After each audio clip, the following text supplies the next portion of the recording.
The Premier League preview show back, people, and we have some major ones here. The big rivalries, the Manchester derby, and of course, the North London derby, as well as the East Midlands derby, of course, and plenty of other games as well. People, get locked in, get your popcorn ready. Let's begin.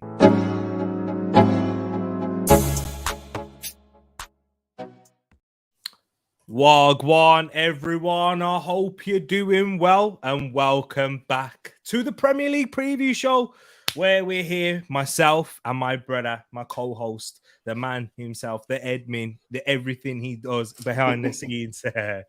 Oh, my bro, how you doing, man? Yeah, good. I was just telling you just before we came on, it's been a slow week. We've been thinking it's been Friday for most of today. So, yeah, other than that, all good. Thanks, T. How about you?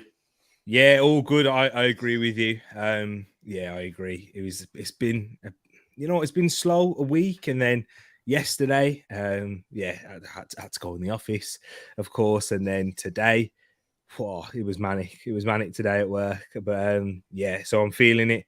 And also, I told you guys on Monday as well. That was the first day I went back to the gym when I did the Arsenal show with my brother Wilf. Man, I am feeling it as well, getting up at these early morning starts, but getting much more stuff done and feeling like I have much more time in the day, which is probably adding to a slower week. So I'm actually doing a lot more throughout the day as well. But yeah, it is good getting things done. And yeah, and I feel better mentally, but it is affecting me physically because I'm just getting into the groove of things. But I was going to say, it's all about getting into the swing of it as well, isn't it? First week's always the slog. Exactly. And if you are, for those of you that know, and when you go to the gym as well in that first week, boy, that first week's the worst in terms of muscle soreness. With your legs feel like jelly. And then when you're walking up the stairs, it feels like you're walking a marathon. Lactic acid build up, everything, man. But we're all good and we're pushing through it as we are coming towards the end of the week, which that means we're here to talk about the Premier League and get your predictions ready. Those of you watching live, make sure you can get them ready. You can get them into the live chat as well. We'll bring them up and we'll discuss and we'll talk through. But of course, what we want you to do, if you're watching afterwards, please make sure you get them in the comments. And if you're watching live, make sure you get them in the comments as well. So it helps in terms of calculating your scores so you can be within chance of winning plenty of giveaways. We're not just doing it for first place for you guys. We're doing it for also third, as up to third, not second. We'll leave second away. Yeah, we'll do first, second, third as well. So people get them in there, and there's plenty of time left in the season. Of course, keep hearing that as Arsenal fans. So there's plenty of time for you to catch up as well. But before we get into that, let's just give a big hello to each and every one of you that's watching live. Thank you for tuning in, and big up yourself. Peony in the place. He says, good after morning. Notifications are on for sure, as I just checked, but I never get them. No, I don't get them either. Peony. No. Oh, you don't get notifications either? Mm-hmm. Anyone else? Do you get notifications? I don't know why. It's YouTube notifications. I hear the people say it all the time. Well, I don't know. I think I get some people's notifications. Well, I'm not too sure. Hey, it's YouTube at the end of the day. Yeah. But big up yourself, Peony Ween. Hope you're keeping well. Hope you had a good week so far. Big up Eddie in the place. Says, good evening, T and Ed. This football is getting tasty. I'm dropping a like. Surely Spurs have some redemption to get in this derby. We need to see that second Arsenal loss. Hey. If you don't know, Eddie is definitely not an Arsenal fan, Man United fan in at that. But yeah, big up yourself there, Ed.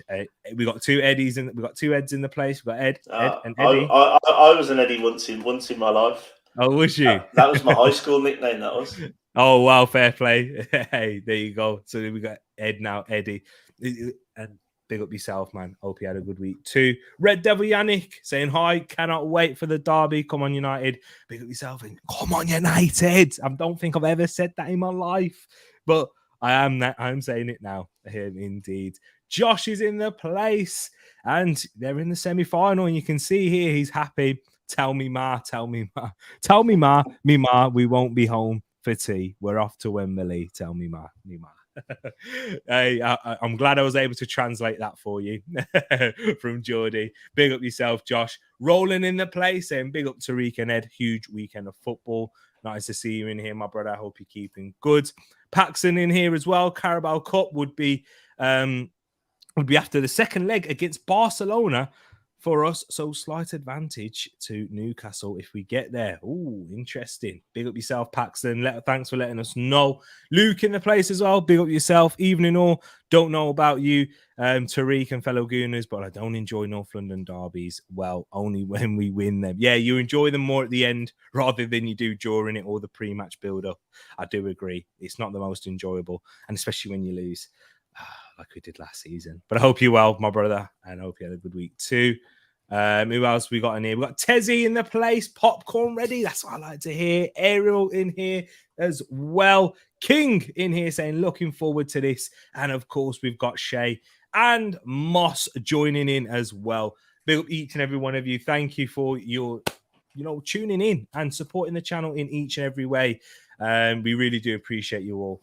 And let's get started. And guys, get your comments coming in. We'll still read them. We'll still get them through and keep interacting with each other as you guys do in this beautiful TTF family. And let's get it started. We're not starting with my team and our team, a lot of our teams, but also we do have a lot of Man United fans in here. And we are going to be talking about the Manchester derby, which isn't the first game of the weekend, but it's the first of the big two. Yeah. 12:30 kickoff, Old Trafford. Ed, hit us with the records and stats. And guys, I recommend you listen to them because they tend to follow trend a lot of the time. And that's why Ed flies high in the predictions. Yeah, implications galore this game, isn't it? So it's a Manchester derby. Last 5 meetings doesn't read that well, really, for Man United, with 4 losses out of the last 5 games. Now, give me already the form. Doesn't include the League Cup games from last night. I did all this yesterday during my lunch break. So Man City would, of course, have a very surprising loss on the end of that there to Southampton from last night. But Man City would be 3 wins, a draw and a loss. And Man United, it's all W's, wins all the way the last 5 meetings, the last 5 games for them. So that's the form and the analysis for the 189th Manchester derby that this will be.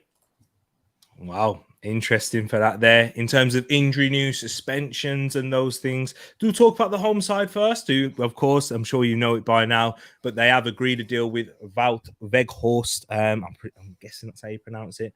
I'm not very clued up on my Dutch. If it was German, it'd definitely be Wout. And it would definitely be Weghorst. But yeah, those who may know, let me know in the chat. You know, I'm a stickler for pronunciations of names. Tereak Ray, they call me. Yep. But yeah, they've agreed a deal, so it's not been registered yet and those things. So it's going to be touch and go whether they're going to get him signed in time. And I think there's a deadline by tomorrow if he is going to be able to feature. Yeah, it's on the screen too. Paxton, as always, all over it. Weghorst's loan move must be completed by noon. And if you're not in the Discord, this is the kind of stuff that we get hour by hour from Paxton, especially around the deadline days and stuff. So yeah, huge hit from Paxton. So they've got until noon tomorrow to get all those faxes and all the other old school stuff that only football seems to use to get it all ready. Interesting. Big up yourself, Paxton. Thank you for that, man. Legend as always. And then so there we go in terms of Weghorst. In terms of other injury news, Diogo Dalot, it's a big one. He went off with a thigh injury, and you know what? It's looking like he's going to be touch and go whether he's going to be fit. Of course, Wan-Bissaka's resurgence in form would make a decision if Dalot was fit anyway. But it looks like that decision may be taken out of his hands. And of course, no Donny van der Beek, where there's no update that I can see on here in regards to that knee injury that he suffered against Bournemouth, which definitely going to be a serious one. And there's no update on Jadon Sancho either, whether he's going to return to this game yet as well. However, for Manchester City, what we do know is that We're still not going to see. Ruben Dias, possibly next week. He may return, but definitely not for this game by the looks of it. And John Stones is 50-50, of course. As we'll talk about this fixture in Man City's defeat, he wasn't at the back, and a certain Kyle Walker filled in for that position. So yeah, I'm not sure. They're keeping it on the hush-hush over there in the blue side of Manchester. But yeah, no real update in terms of him. But yeah, we'll have to wait and see whether he is fit, of course. So I wonder if that will affect any of your predictions, guys. Get them locked and loaded into the live chat as me and Ed discuss. So, Ed, I'll let you go first. This Manchester derby. I want to hear your thoughts on both sides going into this. Manchester United, are they the favourites? And also, how you think this game is going to go? Yeah, I see goals in this game. Man United, I think we were discussing it today in the Discord during the day. The job Ten Hag's doing and everything's coming to fruition these last, prior to the World Cup and then since the World Cup, everything seems to be coming up Man United right now, doesn't it? Rashford has hit a vein of form we have not seen from him in a very long time. It's not a laughing stock that a Burnley striker potentially could really help Man United team. That just shows you how much more cohesion there is right now. This isn't like granted, it's a little bit of a strange move in terms of if you think about it, why would a player that didn't fit the bill at Burnley, why is he going to work at Man United? But you can see it working with the way that that's a focal point for them to work off, and Rashford and Fernandes and everyone else will be able to work in and off and around him. And we saw in the World Cup that he's not shy of taking shots and putting the ball away like he did, especially in the quarter final. It's going to be a really interesting game, this one. I'm really looking forward to it. I think you've highlighted their City. We've talked about it all season. Their defence is not great. Yeah. And it's not only that, it's not great, but they're also most of the defenders that you would back to be game changers. Most of them are injured or out of form. So Man United must be licking their lips, and United fans, if you'd have probably asked them 3 or 4 months ago, are they looking forward to playing City and Haaland, would have probably said no. But right now, I reckon a lot of them are probably secretly quite confident. Yeah, for sure. I definitely agree with you on that. And I want to give Man United some praise. Arsenal fans, close your ears because it is massive. It's a huge job what Ten Hag has done. And given the culture and everything surrounding the club as when he came in, we saw in the first 2 games the difficulties he had to face. With how they were poor against Brighton and then the Brentford game.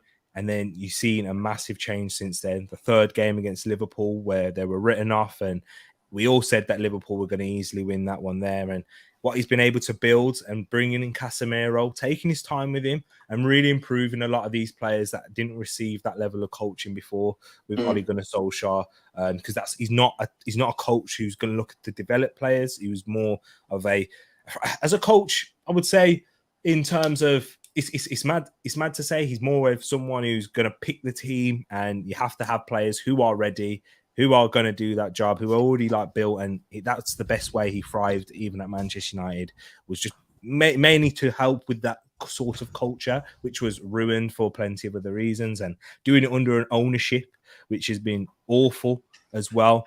It's been a real massive job Ten Hag has done. Casemiro's received a lot of plaudits and a lot of praises, rightly so, for his impact. And the big thing why I think Man United have hit the ground running well is because they've signed a lot of winners as well in that team. Casemiro's a winner. Varane is a winner.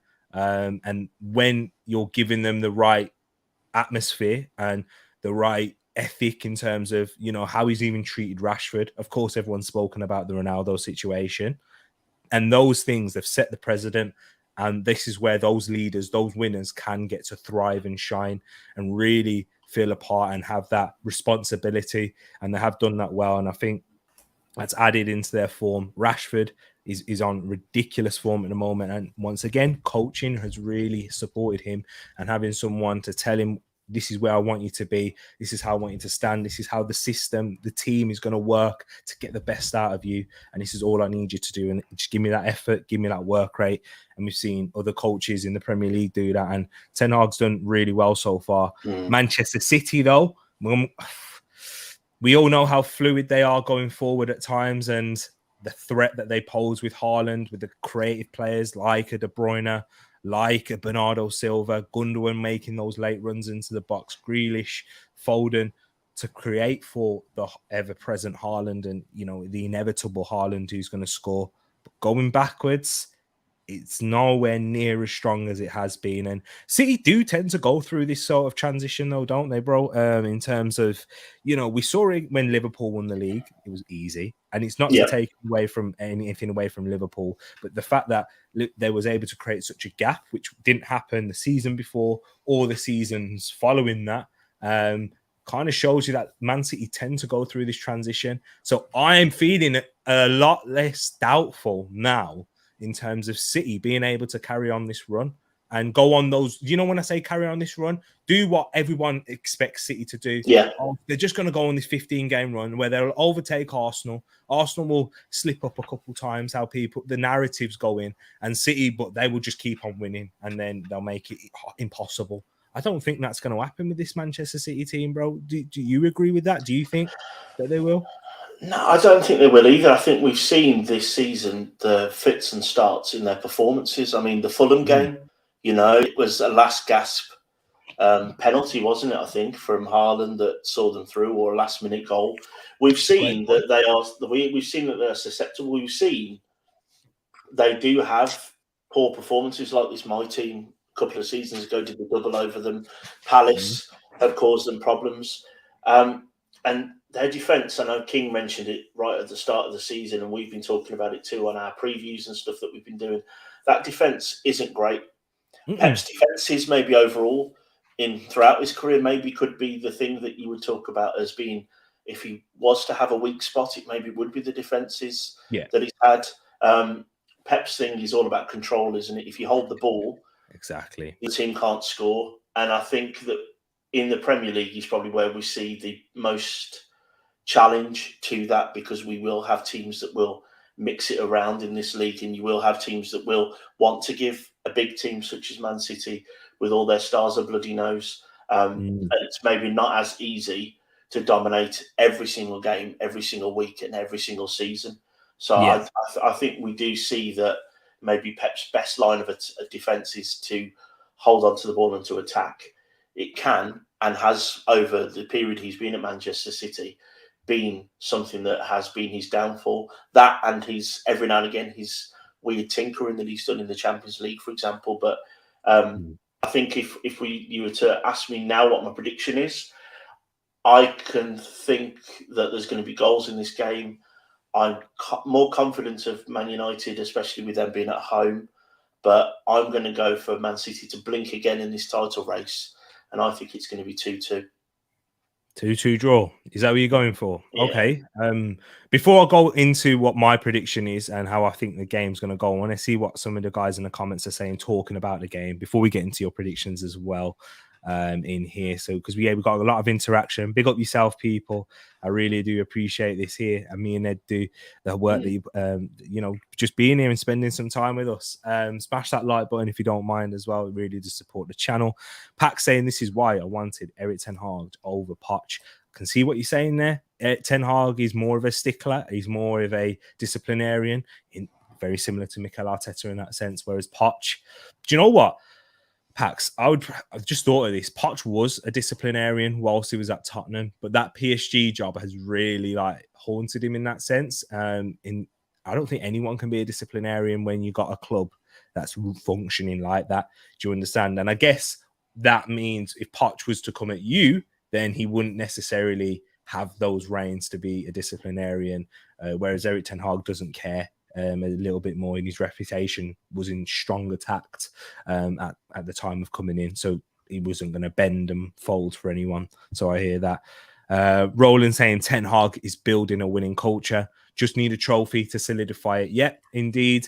And that's what will the fans are starting to believe already, but that's where everyone will, and you'll be giving him that time. If it doesn't quite go as well next season, and there might be a little bump in the road for whatever reason, a trophy will soften that blow. So, hey, as an Arsenal fan, the FA Cup certainly did help with Mikel Arteta. And I think even the board entrusted him a little bit more to see what he did with that there. Tezzy saying City have to show a reaction after last night's mess. I think they might be dangerous on Saturday. Do you agree with Tezzy there? Do you see where Tezzy's coming from? Do you think they will bounce back like champions do? Yeah, there's a potential that they will. I mean, the wounded animal and all that kind of, all those cliches. But I don't know if they have the defence to be able to do that. It'll be interesting to see if they will try and blow Man United out maybe in the first half an hour or so. And that will, the opening salvo will be what sets the tone for this game. I don't see Man City they need to come back from it, but they were very poor last night, and there was some big players playing last night. And there was, very, I know. Poor. It's a very good point you brought out there because I'm hearing people saying, "Oh, it's a change, so it's Carabao Cup. City throwing that away." I don't think so. When you look at the players that are out on show, you had Ortega, who's been a good goalkeeper. Yeah, he's not Edison, but he's been playing in the FA Cup and Carabao Cup beforehand, and he wasn't receiving any criticism in that sense. You got Cancelo, you got Walker, you got your Laporte, Calvin Phillips is what, a 50-60 million pound midfielder. And then you still had the likes of Haaland, De Bruyne come on the pitch. And with their squad and those players, they're going to have to trust those players at points. You'd feel like maybe Phillips and Sergio Gomez in particular haven't helped their cases. Yeah. But yeah, it's crazy what we're seeing right now with City. And I'd like to add before I carry on, you guys and a lot of people been talking about Trent Alexander-Arnold a lot this season, and I always have said this, and bro, you'll be able to defend me on this. Always said this: the same energy is not brought for João Cancelo, never. Yeah. And João Cancelo's been poor this season. Dalot, I think the penny started to land for people was when they saw Dalot overtake him and take his place in the Portugal side, and that's because that felt like a nailed on spot for João Cancelo because of the performances he's had over the years. But defensively, if you don't have that structure laid out for him, he's not going to thrive. He isn't. And that's the same with Trent as well. He's not going to thrive if you don't have that defensive stability. And now he's lost his place to Rico Lewis. And that's credit to Rico Lewis. No, I'm not no disrespect because he's to be doing that. Pep's got to trust you to be bringing a young 18-year-old over our likes of João Cancelo.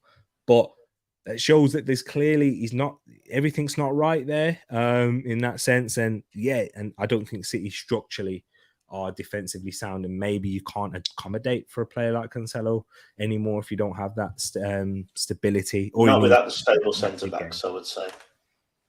Yeah, exactly. Because Akanji and Ake, although Ake I've been impressed with, they're not the greatest defenders. They're athletes. They can cover wide spaces very well, but in terms of positioning and that defensive know-how and prowess, not the best. And that's where I can see problems. And just like where Wilf is saying here, Man City are not the team they were. So go on a mad run. They're ripe for the picking. And given Man United's form, definitely see an upset. Heaney saying right here, City adjusting to Haaland. They will be back, sadly. But yeah, depending on how long that adjustment period may be, hopefully it's long enough for Arsenal to take advantage. I do think you are right, though. They are adjusting in that way, and Pep will find a way eventually. But as I said, there was an adjustment period for losing company where Liverpool were able to win the league in that sense. Moss saying, I was afraid of this when Ten Hag becoming full 11 with Manu and making things much better. As I said, at all 22, and now it's happening. It is happening indeed. He's doing really well. Big up yourself, Leah, as well, with your prediction in there. Of course, a Man United fan, going to be backing Manchester United with a 3-2 victory. But that before we get into predictions, what I will say is how I see the game going. I'm backing United, you know. I'm backing United. And this is where I'm starting to feel like Man United are the favourites going into this. I feel like they really are built, and that what they're building at home, they haven't conceded a goal in the Premier League at home since Arsenal, right? That was ages ago. What was it, in September? Yeah. And we played well in that game and they still managed to win. So I do think they're building a fortress. And Manchester City, with how their defense is, and I can see Rashford causing problems, and I don't know if Pep Guardiola is going to actually have the correct game plan for this. So I'm going to go with a 2-1 win for Manchester United. Let's see each and every one of yours predictions in the chat right now. Make sure you do get them in, people. Keep them coming. And let's have a look into this here. We've got to scroll. We've got plenty to go through. Big up yourself, Pack, saying 2-1 Manchester United as well. It's going to be backing his side. And Pax, even when throughout the dark times, Pax was backing his side and backing him with that victory. But I'm sure he's feeling a lot more confident now. 5-3 City. He doesn't want that either. So yeah, big up yourself there, Josh. But 5-3 City's definitely seeing goals in that here. Manchester United 1 and second place City 0. Says Mpini win, and then Moss is saying a 2-2 draw, which is the same as Ed. City, Haaland and Alvarez, and Manu, Rashford and Martial, as he knows about Weghorst is coming. Mate, yeah, Martial, he does tend to score against Manchester City. Scored 2 in the last time, in that 6-3 defeat. Luke says, I'm going to go for a 3-2 Manchester United win. And Roland's also going for a 2-1. We've got Shea going for a 3-1 Man United. We've got Red Devil Yannick, 2-0 Manchester United. I'm guessing MBE. Do you mean Rashford with the goals there? A draw would be ideal, says Tezzy. Hey, it would be ideal for us. I do agree with you on that. And then Josh also adding to that says, whatever happens, Newcastle need to win. Stay close to City or above. So I'd rather City win. So yeah, 3-2 City and not 5-3. Don't know the injuries. Yeah, so not many major injuries. We still got Rashford on fire, as Wilf is saying here. Another reason for Manchester United to win, definitely 2-1. And big up each and every one of you that's locked in as well, that's just joined. I hope you're keeping well. I really appreciate it as we move on into the next game. And we've spoken about a certain derby, but for this one, for me, it's the biggest local derby in the Premier League. That's what I think in terms of the hostility and how the two teams have certainly come closer together in the table in recent years. And of course, I'm saying that from a biased perspective, but I'd love to hear your thoughts as well. We'll ask Ed afterwards. And actually, Ed, you can tell us whilst you're giving us the records and stats. Is this the best rivalry? I think you're right now, but the Man United Liverpool one, huge. Local though. Nah, but that's you're talking geography. You're talking geography. Yeah. I guess so then, because Newcastle and Sunderland aren't in the aren't in there. That's pretty pure hatred as well, to be fair. And the Wolves, West Brom as well, I guess, and Villa, Birmingham. But no, if you're talking demographics and geography, then yeah, I'd say so. With the size of the clubs as well. So Spurs versus Arsenal, the North London derby that we're looking at right now. And you can see there at the bottom of your screen, for all you gooners that were no doubt locked in, 207th North London derby this is going to be. Last goalless 0-0 was in 2009, so we're going a long way now. So that might be useful for your predictions if you're thinking about goals in this game. And it reads as 2 wins for Spurs in the last 5 and 3 wins for Arsenal. And if we look at the individual results, the Spurs up and down like most of their season, 3 wins out of the last 5 with a loss and a draw, and Arsenal's 4 wins and a draw, unbeaten in 5. I don't think I've missed any midweek games for those two teams. So form, you would probably tip in Arsenal's favour, and of course Arsenal currently top of the Premier League, if those of you aren't gooners didn't know, with Spurs sitting in 5th, being one of those teams that we scratch our head about every week, wonder how they're still where they are and not playing very well. There you go, right there. And in terms of the injury news for both sides, what we have right here is for Tottenham. And there has been a few players out injured, and I'm sure a lot of them will return for this North London derby. Richarlison been one for this big game. He's a 50-50. He's 50-50. I'm not sure if he's returned back to training yet. Of course, we're still a few days out from this game, so there's still enough time for them to get back into training and make a case to Antonio Conte to return. Dejan Kulusevski, I'm expecting him to return. He came back from an injury and then he suffered a setback in terms of that, and he missed the last couple of games, but I'm sure he will return and into this big one. It's North London derby day. Players will turn up even with one leg, a few injections and whatnot, and I'm sure we'll probably see some of these Tottenham players return. Yves Bissouma, who missed the last game with an ankle problem, he's most likely to return, as well as Rodrigo Bentancur. He was working on this from the 3rd of January to get back fit for this game so that Spurs can get back to that, midfield duo of Bentancur and Højbjerg at least in at the base right there. But Lucas Moura is a definite out for the Spurs right there. And Arsenal, the only injury news that we have to speak on is Gabriel Jesus. Of course, he's being out, and Reece Nelson being out of this one. Arsenal, Emil Smith-Rowe's returns. That's a good thing. That's a massive thing. We saw him in the game against Oxford on Monday. That was, it was a beautiful sight to see him adding on a bit of weight as well, looking a bit stronger and looking like he'll be able to deal with the physicality of the Premier League. And let's hope that he can stay fit as well. So only the 2 injuries for Arsenal as for now. But Ed, right, I'll let you start with that one. So I'll start with the Manchester derby. So I'll start with this one here going into it. I agree with Luke in the fact that there is a lot of nerves, and with how much that's riding on this game, there's always that bragging rights, especially within the local fans, within the Spurs, within North London. They'll have that where they go to work and school and wherever, they're sharing their lives, and it will be an interesting one. I'm sure the fans will feel it, and the atmosphere, you gotta say, it's always great at Spurs. They always do turn up, and especially for these games.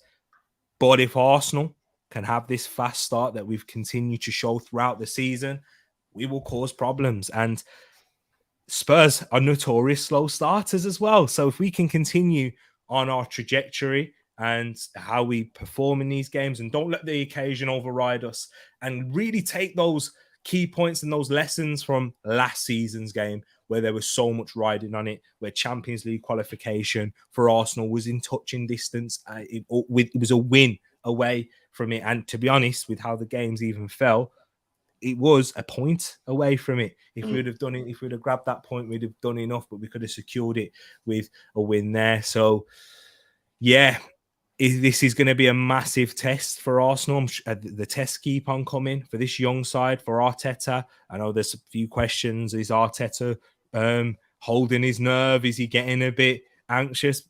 For me, that's nonsense, because that's what he's been doing even when we were in 8th in the league. No one cared then. But now, of course, now that we're Arsenal at the top, there's a lot more spotlight and a lot more eyes and pressure. And there's a lot, and speaking of pressure, there's a lot of that on Antonio Conte too. His future's in doubt. Spurs fans aren't happy with the owners and the ownership. And that they've made their voices clear on that by sending letters to supporters group and whatnot, and the lack of investment into their side and the lack of trust that's being shown to Conte, who his contract's running out.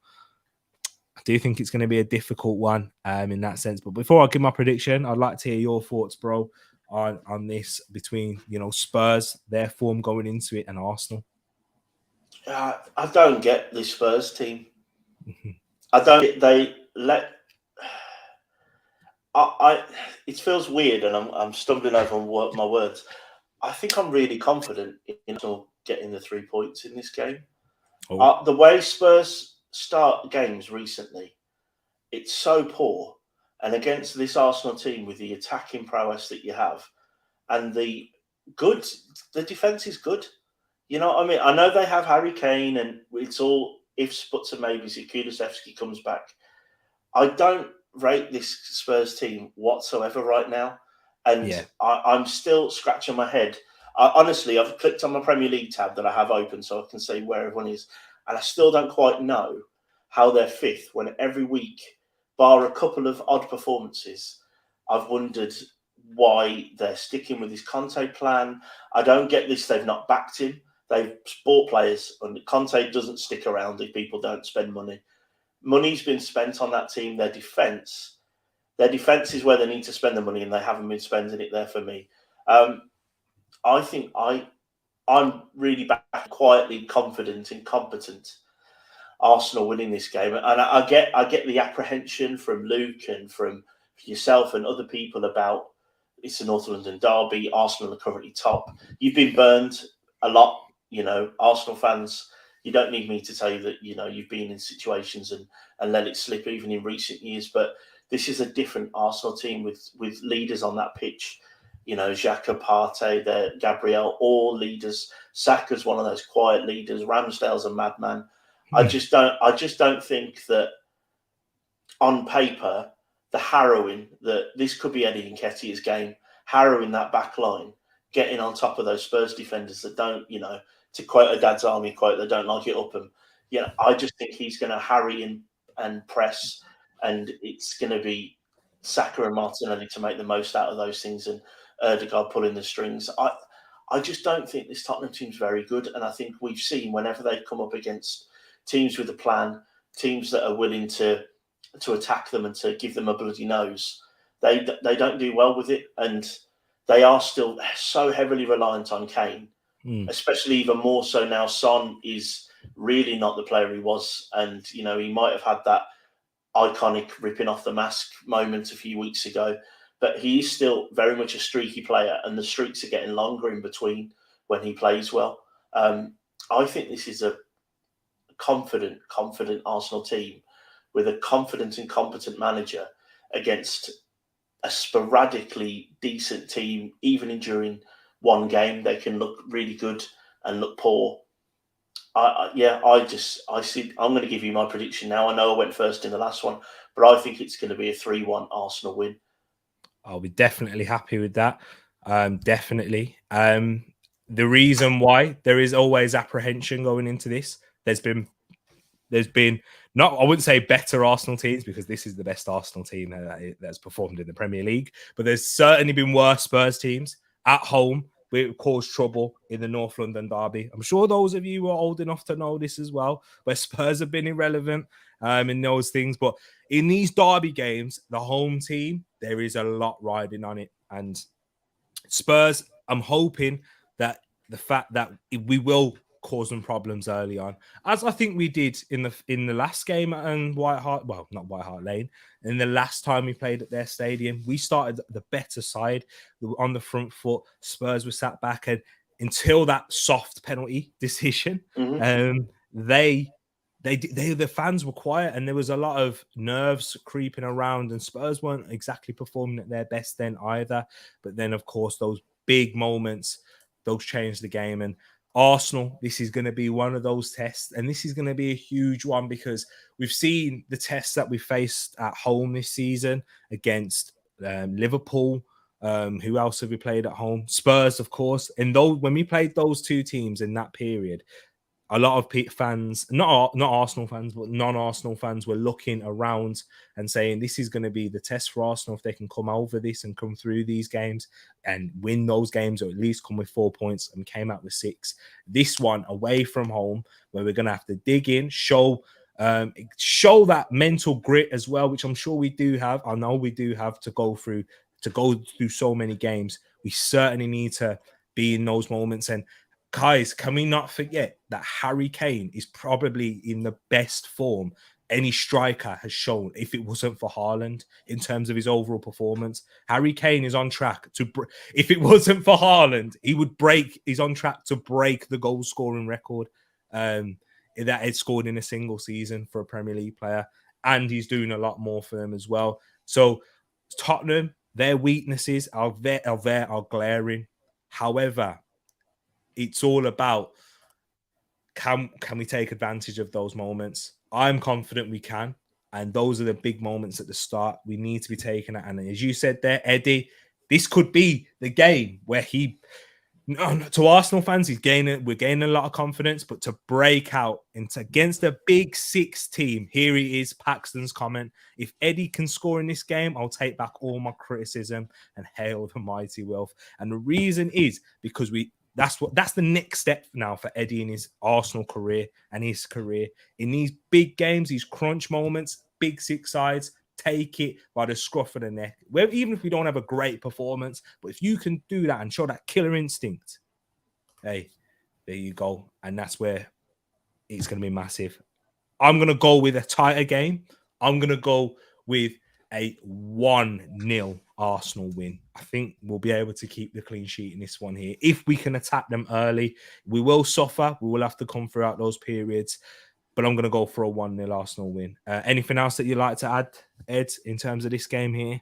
No, I think Luke's brought it up in the comments, but I think Harry Kane's 1 away from levelling Jimmy Greaves' Spurs scoring record, and obviously 2 away from beating it. And not that he'll need any more inclination to do well against Arsenal, but that's more motivation, isn't it, for him to get a goal? And you can never. The reason I've gone for 3-1 is you can never write off a soft penalty being given, and Harry Kane popping it away. It's very true. And I've seen Arsenal fans say, I'm more worried about the refs than Spurs. And don't talk about refs. Exactly. You know what I mean? Yeah. When we get to Wolves, we'll certainly talk about those refs for you there. I'll give you that moment. Take that drink. But yeah, before we do so, before we move on into the next game, we'll go through your predictions in the chat. We've got Pax saying Arsenal 3, Spurs 0. Wow, that would be a massive statement if Arsenal could do that. Red Devil Yannick back in the home side saying a 1-0 Spurs in this game here. Wilf saying 3-1 to the mighty Arsenal for Kane, a penalty for tripping over his laces in the changing room right there. Moss has also gone for a 3-1 Arsenal. Kane, an ugly goal. He's saying Eddie, Erdegaard and Saka with the 3 for Arsenal. And Harry Kane to score, says Red Devil Yannick. 3-1 Tottenham, Kane hat-trick, says Josh right there. I'm sure that's what Josh wants if he wants to get in a title race, I guess. But, well, he backed City, to be fair. So, mate, that's probably what Josh does believe in that sense. Shay saying 4-1 to the Arsenal. Saka, Martinelli, Thomas Partey and Granit Xhaka with the goals for the mighty Arsenal. And that's it, where Kane is 2 goals away from breaking Jimmy Greaves' record, all-time Spuds for the Spuds. And I want a clean sheet first and foremost. Green man, if we can come out with a clean sheet, Luke, I think that is more important. I think that's more important than a 3-1. If we came out with a 1-0, because that shows that we can do this away from home and we don't need to be at our fluid best, but still can do it. And I want to do what Man City do in the Manchester derbies, do you know what I mean? Where they make it a training ground and they don't go out there to flood 5 like Liverpool did, but they go out there 2-0, bop it about, save energy, conserve. And that's what I want to see. The Invincibles way, that was. Get 2-0 up and then just play football.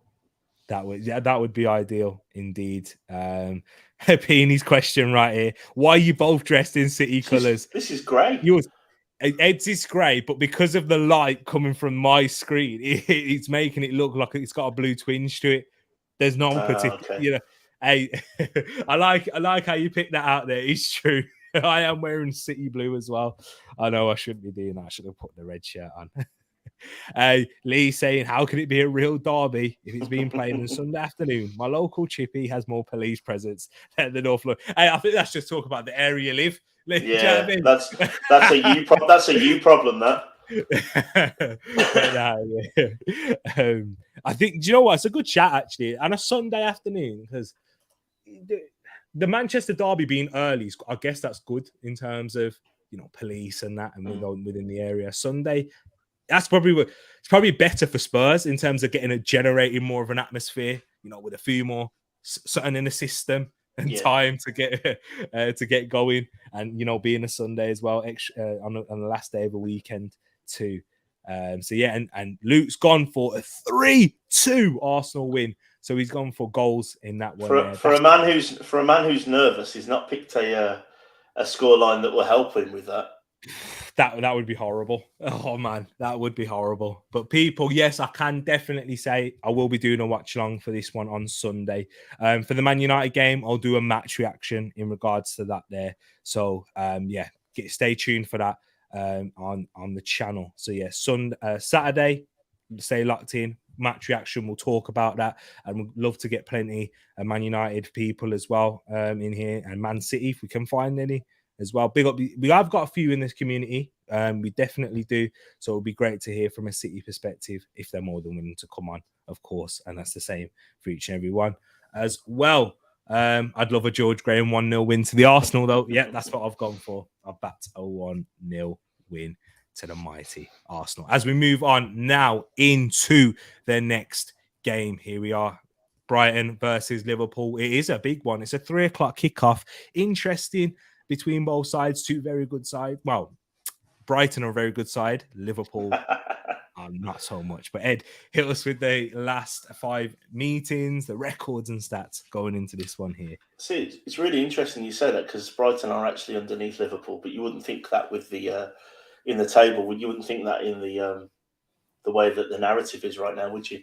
So this is only the 37th meeting between these two teams, and Brighton have actually only won 1 game since 1984, but of course haven't played for most of that time. Last 5 meetings, ticking along there at the bottom, includes 3 draws and 1 win each. And when we go to the specific form for both of these two teams, Brighton on the back of 3 wins and 2 losses under De Zerbi, and Liverpool with a very fluky draw in the FA Cup over the weekend, 2 losses and 2 wins. Here we go, right there. And in terms of injuries, I'm sure injuries has been, it's been very big for Liverpool this season, but we'll talk about Brighton here. Leandro Trossard, 50-50 whether he's going to return. Massive player and a massive goal threat for De Zerbi's side. So hopefully that he'll have him back for this one here. He wasn't able to train on the 7th, but we are a few days since then, and I'm sure he'll be back and ready for this one. But yeah, currently being assessed as we know. And that's the only injury for Brighton so far. Of course, Jakob Modder still not yet to return, a month away at the very least in that sense. For Liverpool, injury news. Of course, no Diaz, no Virgil van Dijk now, who is out for a long-term injury. So it's a matter of weeks for sure. So they were talking about 4 to 6 weeks with his hamstring injury. Is that going to be a big loss? I'm sure it is in terms of a presence on the pitch, although he hasn't been in his greatest form. We still know the quality Virgil van Dijk has. And when he was off, Konate didn't quite step in and do well against Brentford either. And then we've also got no Diogo Jota, no Arthur Melo, Roberto Firmino most likely won't return, and if he does return due to his injury, he will be on the bench, and the same goes for James Milner as well. But so not looking great on the Liverpool front in terms of injuries. No real big returnees coming back for them. But Ed, I want to also talk about both in this. What's your thoughts on this game? And Brighton under De Zerbi, do you think they're better under Potter? And what's one of the biggest factors for you in Liverpool's downturn this season? I think to answer that last one first, I think it's quite obviously the midfield. Just so you know, Fulham are 1-0 up. Willian has scored. Oh my word! People have dropped. Moss dropped it in first, then Shea, and then Red Devil Yan drop it in. The fact that, and Matt G always rated Willian. I know that's not true. I don't think any Arsenal fan, other than that first game, when everyone put him in their fantasy team, when he picked up 3 assists, was it? And everyone was like, "Oh, these guys coming to play." But I think it's the midfield. To answer your Liverpool question, I think we've talked about it. There's a reason they're circling around Matheus Nunes from my team. They are severely lacking in midfield and maybe have been for a while. But the attacking performances of Salah in particular, but Jota at times last season, when he went on a bit of a tear, and Firmino when he started this season on a bit of a tear, papered over some of those cracks. But that midfield is it's poor. It's poor. It's lacking mobility. It's lacking progression with the ball. Henderson, Fabinho, they're all players that have had great days, but maybe they're the wrong side of 30 now. I know Henderson kind of came in and was England's saviour for a bit in the World Cup, but realistically, he was there as a leader and a stopgap for the want of a better phrase. And I think Liverpool's biggest issue is their midfield. Obviously, VVD has not been the Van Dijk that we've seen in his Liverpool career so far, so that's obviously big. Trent has always been susceptible in defence, but for some reason it's been spotlighted a lot more this year. And for Brighton, just picked up where Potter left off, really. I think they're slightly less sound defensively, but they are a little bit more free-flowing in attack, which is what De Zerbi was known for before he came in as a manager that didn't mind losing 3-2 if the next week he was going to win 4-1. That a manager, Kevin Keegan style sort of entertainers. And Brighton's success is their incredible scouting, isn't it? Definitely. Alexis McAllister, Matoma, all those players that have come through. Trossard, who's was everyone's FPL darling at the start of the season, has dropped off a little bit now, but that's what they've been brilliant at, is just the conveyor belt of talent that they've been able to do. And I think without VVD this week, giving Evan Ferguson as well a good run that he's been given, looks like a talented sort of mobile target man, could give this Liverpool backline without VVD a little bit of a test as well. And I think very busy Brighton, very, very busy team. And I don't mean that in a derogatory term, that they're busy with a purpose. They're not sort of just running around for the sake of it. They have a plan and they stick to it. And they've done really well to transition. Potter was more than just a manager there. And for the fact this new man has come in, De Zerbi's picked up the baton, changed and tweaked a few things, but not changed a lot, like he said he wasn't going to. And kept them very stable. They're currently sitting in 8th. And like I said, you probably wouldn't have guessed with the narrative around both teams that it's actually Liverpool that are just a point ahead of Brighton and 2 places ahead. But yeah, in terms of Brighton, in terms of their busyness, it's their intensity that they're able to play with, and that's what makes it an interesting clash, because that's what Liverpool haven't been able to cope with. The intensity in the midfield, having a Moises Caicedo, Alexis McAllister, not just having the technical ability to cause them problems, but able to regain the ball, put pressure on those players. And I think one of the tactical switches that he has made, De Zerbi, and I think it's been really interesting. And this was prominent against Southampton. It's a 4-2-4. They essentially play with in possession, so they really do trust their midfielders in terms of their quality. McAllister and Caicedo, when Arsenal played them, they seriously missed them in that middle, and they weren't able to progress the ball through the lines anywhere near as much. And leading to the first goal in there, I know it was Tariq Lamptey that was running through the middle, but that showed you that there wasn't that trust in that central area of the park, as their first team players, their starters, their key players are in there. And Thomas Partey was able to nick the ball, and he had a fantastic game. And I do think it will be difficult to Liverpool to get to grips with that. With the 4 attacking players they play across there, Matoma up against Trent Alexander-Arnold, that is going to be a tasty one. And the reason why it's tasty, it's not even, once again, not because it's Trent, because how Liverpool exposed Trent in those areas. Unless you're the best 1v1 defender in the world, and Van Dijk was that before the injury, he was that, or definitely up there at least, whatever you think of him. With how there's so little protection from Liverpool, it's going to be a massive issue, and Matoma is going to cause a whole load of problems. If they can get a Danny Welbeck and link him with what Ed said, they're busy, working hard, chasing every scrap loose ball, being that focal point, which they have missed at points this season. It's going to be a massive, massive battle. And for Liverpool, it's the same old ever since the start of the season, unfortunately. I do think you're right that midfield is there. I'm also going to put the blame on Klopp as well. I'm going to shift some blame there because he hasn't been able to adapt. What's Ferguson's best attribute, and this is why he won so much, because he was able to adapt. He brought in new assistant coaches when there was whenever there was a sign of a time being like this where they needed to get back up. And he was excellent at doing that. And I'm not saying he needs to get rid of his assistant, because there has been ridiculous amount of criticism on Pep Linders, like it's crazy because they don't want to blame Klopp. They can't blame Klopp because he brought the Premier League title there, didn't he? Exactly. But he does have to take responsibility and for that, and his stubbornness as well. And I'm sure most of the top managers are stubborn and arrogant in those ways. But yeah, they're going to have to try and find something if they are going to end up eventually breaking into that top four. Otherwise, they'll be cut adrift and ending up where Chelsea are. In terms of a prediction, I'll go first because you went first last 2 times. I'm going to go with an actual Brighton win.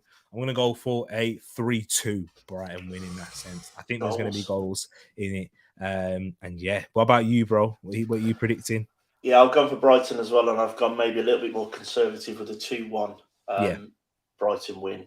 There's still a lot of talent in that Liverpool team for Brighton to keep them out, especially where the De Zerbi sets them up. But yeah, I'm going with 2-1. I think Brighton are riding a wave right now, and I think Liverpool are drowning a little bit currently, and I think they were very, very lucky against a lessened Wolves team in the FA Cup at the weekend with their first 11. So let's not forget. Yeah, exactly that. And that's why I'm looking at it. If Wolves can score 2, Brighton can score 4. But now, if Brentford can score 3 without Ivan Toney, then and that's what Johan Wissa having about 4 offside goals in there as well. Yeah. I'm sure Brighton will cause them problems, and I've gone for 3 for Brighton there. Let's see what you guys and girls are saying in the chat. We've got a 1-1 draw here between Brighton and Liverpool, says Pax. 2-1 Brighton. 3-3 says Shay. Josh was the one that said 2-1 Brighton there. And that's the score for Fulham. It's 1-0 right there. Hey, keep it up, Fulham, please. Brighton winning by 2-0, says Red Devil Yannick. Reckon with VVD, Liverpool could come unstuck. 2-1 Brighton. I'm guessing you mean without VVD, but I'm sure there's a lot of fans that would say with VVD that would become unstuck at the moment. 3-1 Brighton, says Luke right there. Moss going with a 1-1 draw. Mitoma and Gakpo. Of course, he's back in Gakpo. But Mitoma, what a player. What a player indeed. That me and you saw initially, Moss. Just quickly, is Gakpo what they needed? No, not what they needed at all. No. That's the kind of. I know he's available, and you get what you can when you can, but that felt like a strange signing. Oh yeah, exactly. Trust me, he was. Strange signing. Not a necessity. It was more of a short-term one, I thought, because with their injuries to Diaz and Jota, it was a weird one to put that out. To put that one there, when they so desperately need a central midfielder as well. Big up yourself, CM. Hope you're keeping well. Says large up TED Talks and the TTF indeed. Big up yourself, my brother. Hope you're keeping well also. And Peeny's gone for a 5-5 draw. Hey, Peeny, if there is one game that can happen in the weekend, I'm probably putting money on that one. It will happen one day. The 5 is the Peeny Weeny scoreline. Exactly. It will happen indeed. It's like Jay's old 8-0. Was it 9-0? Yeah, 9-0. Yeah, 9-0. But yes, we'll move on now into the next game, and that is with the mighty Wolves, who are on the resurgence. Hey, Ed, come on. I know how you're feeling, but you're going to get it on screen and camera now. Yeah. Now, the Wolves are at home at the Molineux up against West Ham United. Ed, hit us with the records and stats going into this one here. Yeah, it doesn't read well for Wolves fans at West Ham. Not been a great team for us to play in recent years, especially. Wolves have lost 4 and only won 1 of the last 5 meetings. In terms of form for both of these teams, I think you would say that the eye test is maybe saying that one team is more on the up. So last night technically was, I would say, a draw, but I put it down as a loss because Wolves did lose on penalties, but realistically it would be 3 draws, a win and a loss in the last 5 games. under our new manager Lopetegui. West Ham, 3 losses, a draw, and a win in the last 5 games. These two teams battling out, sadly for both of them, near the bottom of the table. There you go, right there. And in terms of the injury news for both sides, for Wolves, of course, no returnees as of yet. So Boubacar Traore is out. Am I correct in saying that, Ed? Yes, yeah. Not going to out for a while, sadly. Out for a while, unfortunately. And no Sasa Kaladzic, Pedro Neto, or Chiquinho. What's the issue with Boubacar Traore? He re-aggravated an injury that he had when he came on in the League Cup, I believe. And I think he's going to be out for about a month. And he's the muscle in our midfield. Not necessarily the best on the ball, but very much a ball winner, ball getter, and give it to someone better. Yeah, exactly that there. And he's true. And he gives you that sort of like intensity and physicality in the middle, doesn't he? Do you know what I mean? Whereas that's what you're lacking in a lot of areas. You got the technical ability, it's just that bite in the middle, as you said, the intensity.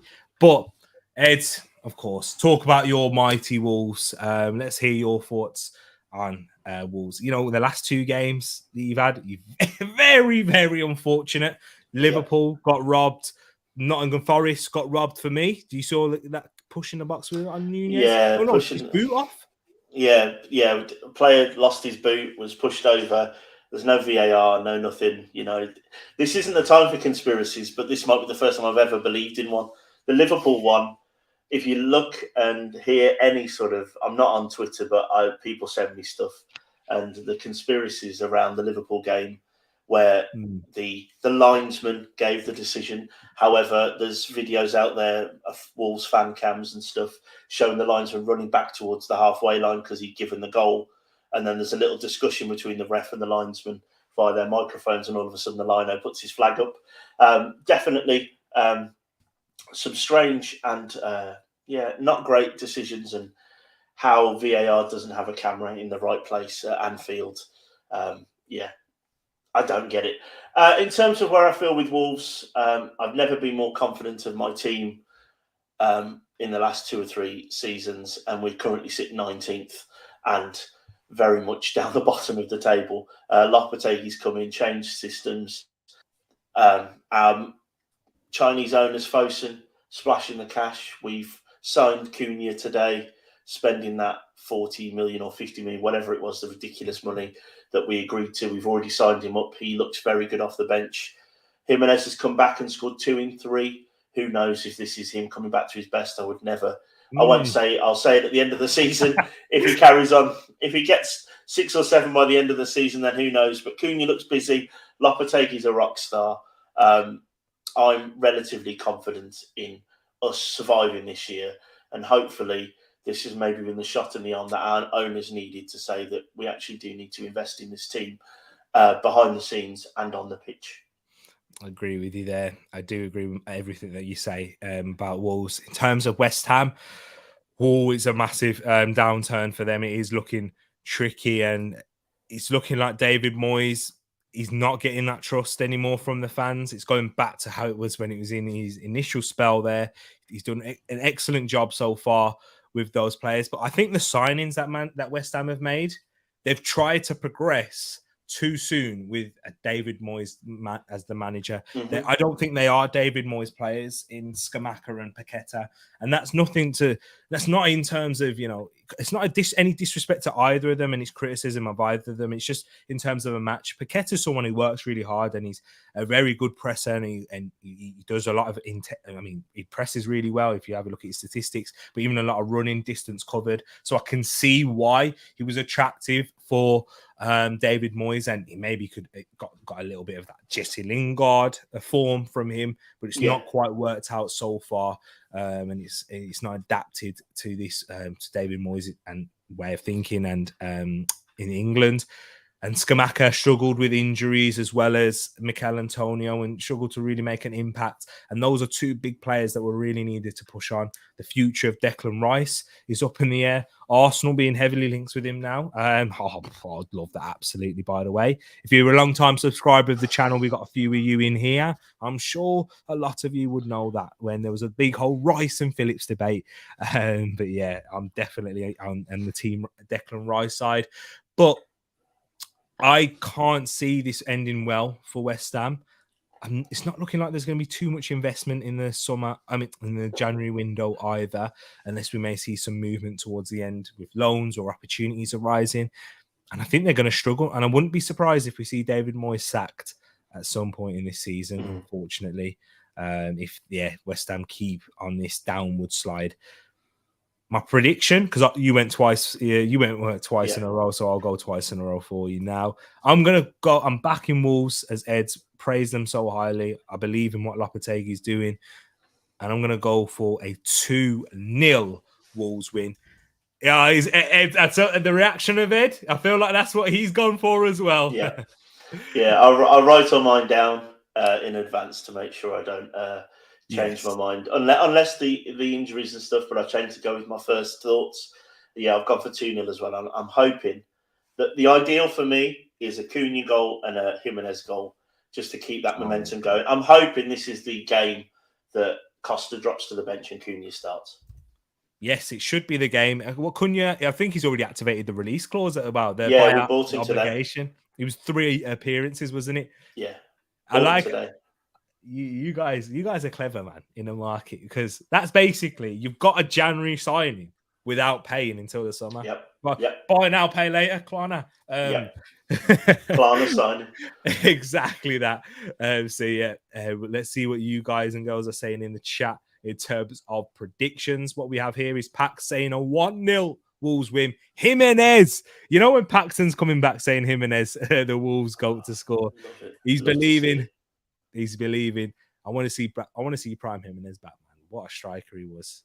One of the best in the league for sure, easily. One of the best I've ever seen in all, for sure. Oh yeah, exactly, and that's saying something as well, because you have seen some decent strikers at Wolves in the time, even when they was in the Premier League, had some decent strikers, or in the first division also. 2-1 Wolves. Player to bite the ref's leg. The refs at the moment. Oh man, I don't even want to know who we've got, and I don't even want to know who you've got either. I don't think there's many good ones out there. Nah. And like I said, if we start on VAR now, we won't have any people watching with the rant that I wish I could go on right now. So let's not start. Exactly that. 2-1 Wolves. They need it, says Josh right there. Also agreeing with Peony. Definitely need it. And it's a massive game down there at the bottom and towards the bottom of the table. Shay says 2-0 Wolves as well, agreeing with us. Big up yourself, Shay. Lee saying a 6-0 West Ham win. So Lee's backing his fellow claret and blue side, of course, against Wolves in that sense. Big up yourself, man. Wolves are the best championship team in the Premier. There's some shots coming tonight, isn't there? Oh my days, what is happening? I love that though. That one caught me off guard. I read it, and then only when I heard it out loud, I was like, hang on, I've just realised what that meant.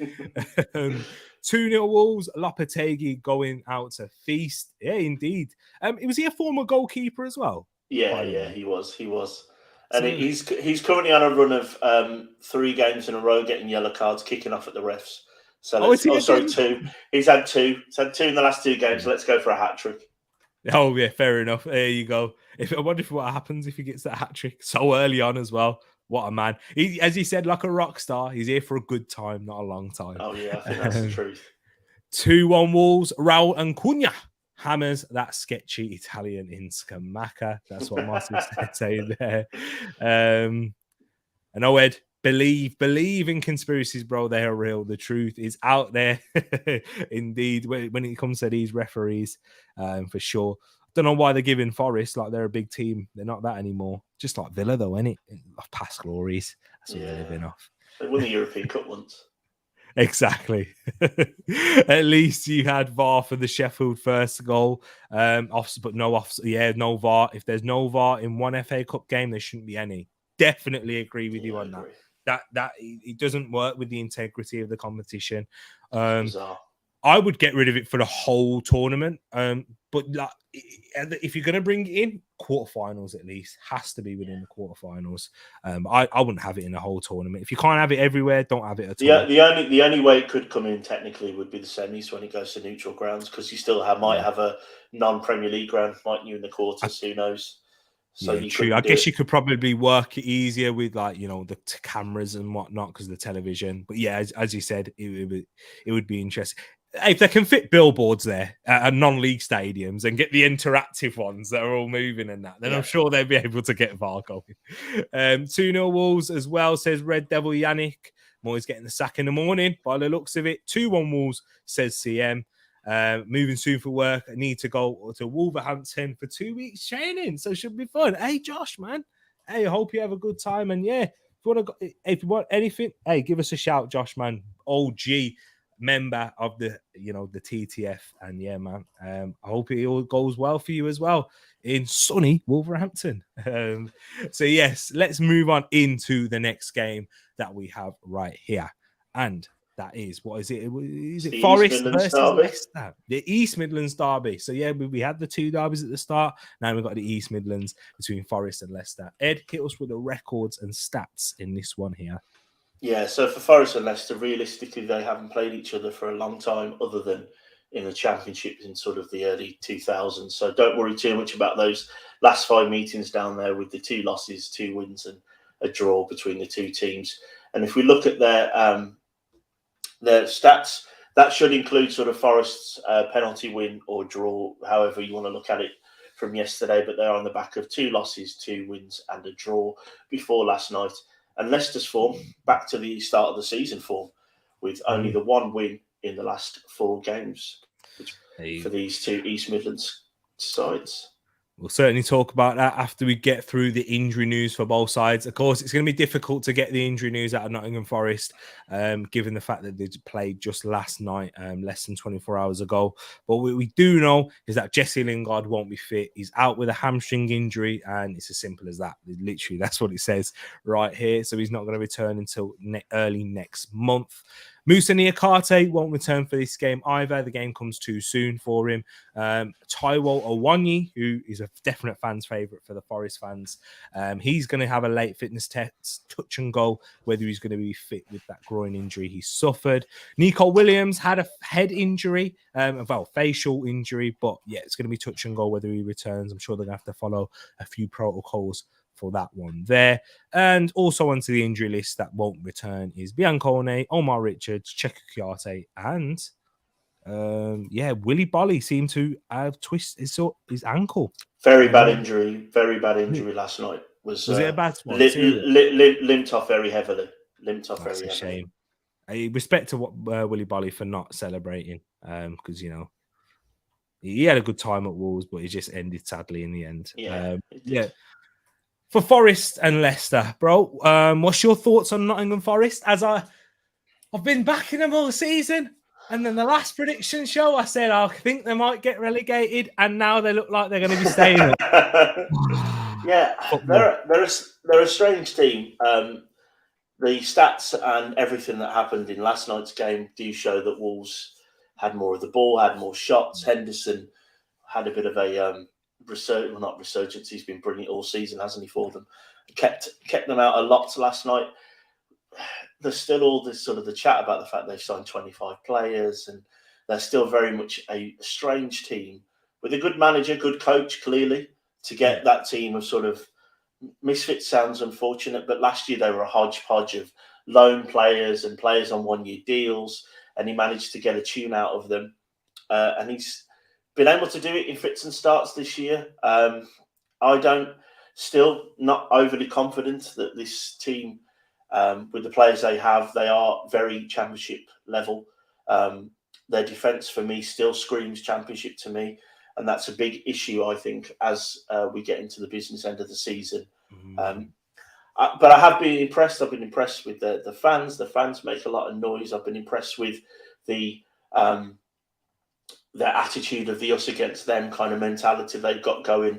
There have been some good signings. Morgan Gibbs-White has been brilliant for them. Henderson's been very good. And like you say, they have some very hard-working players, but hard-working players only get you a certain level.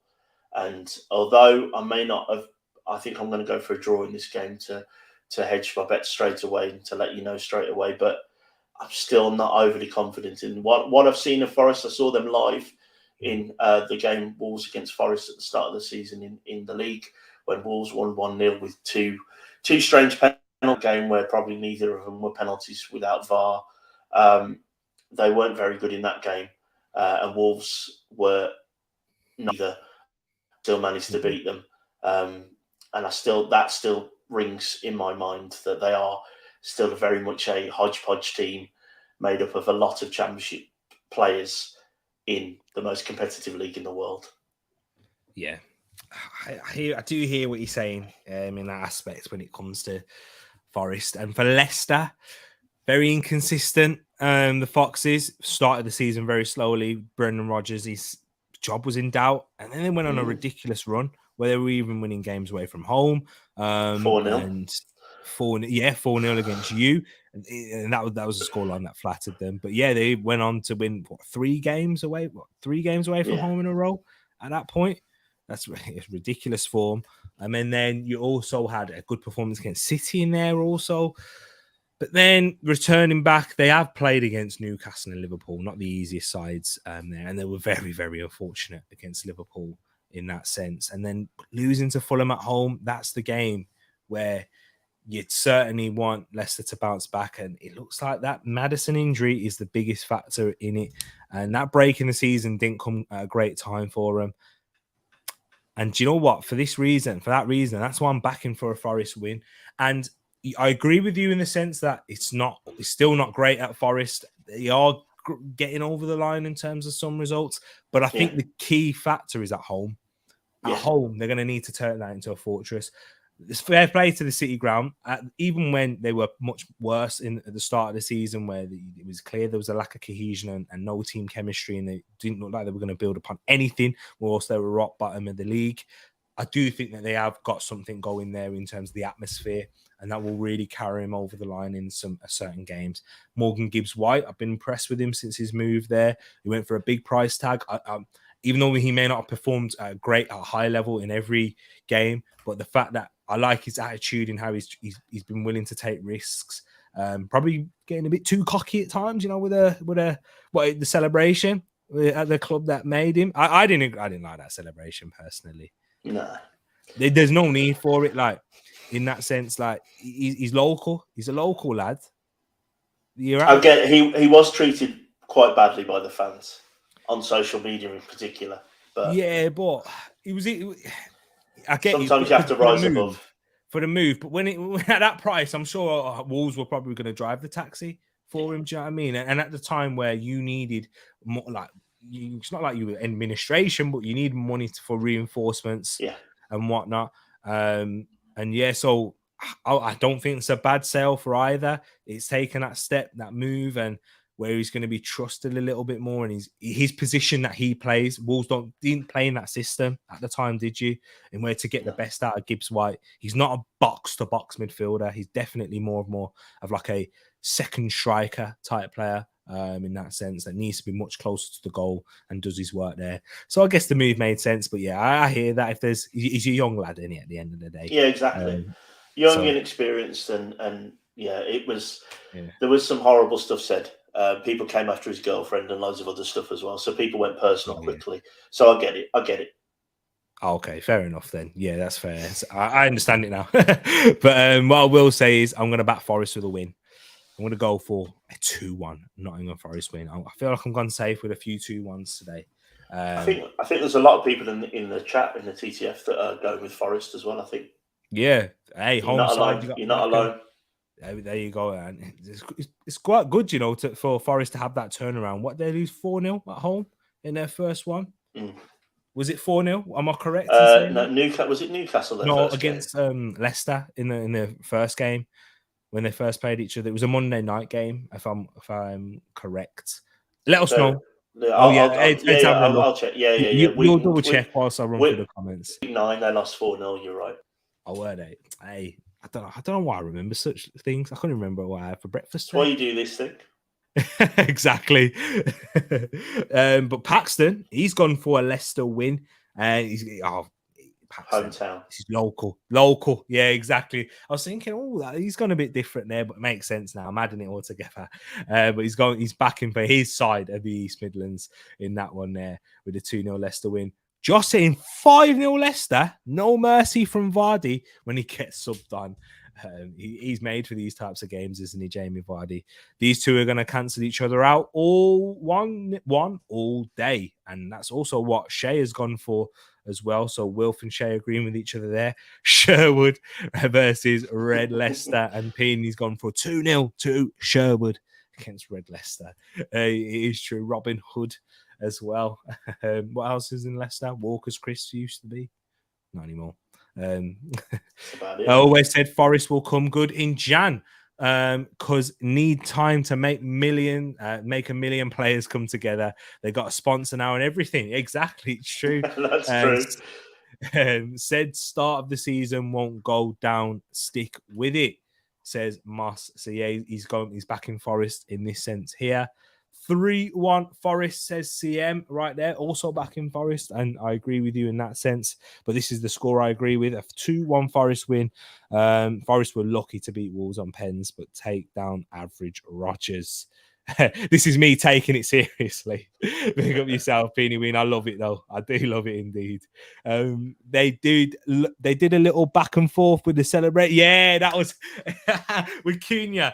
I'm sure he's got right into the hearts of Wolves fans for that. He knows he's already a fan favourite. Yeah, he can speak 5 languages, you know. Can he?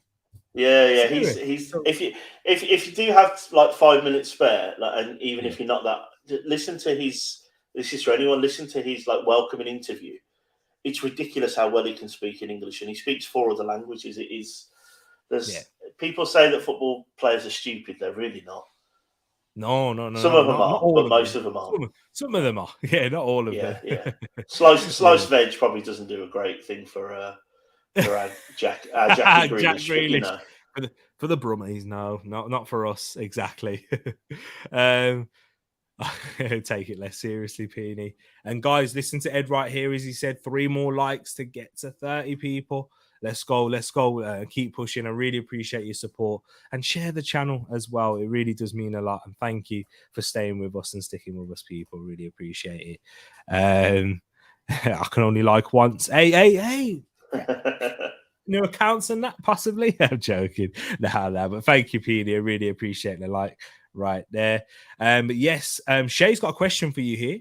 Mm-hmm. Who do you think Wolves need to sign this transfer window? Good question, Shay. It is a good question. I joked in Discord earlier that all this talk of Arsenal with Mudryk and João Felix going to Chelsea, and when you read the Wolves transfer news, we're looking at Craig Dawson. Oh yes, and how excited can you get? But we do actually probably need a centre back. We need a centre back to put some pressure on Max Kilman and Nathan Collins, who had, before the World Cup break, were looking a little bit comfortable in their positions and maybe leading to some lax defending. We probably need a centre-back. It depends.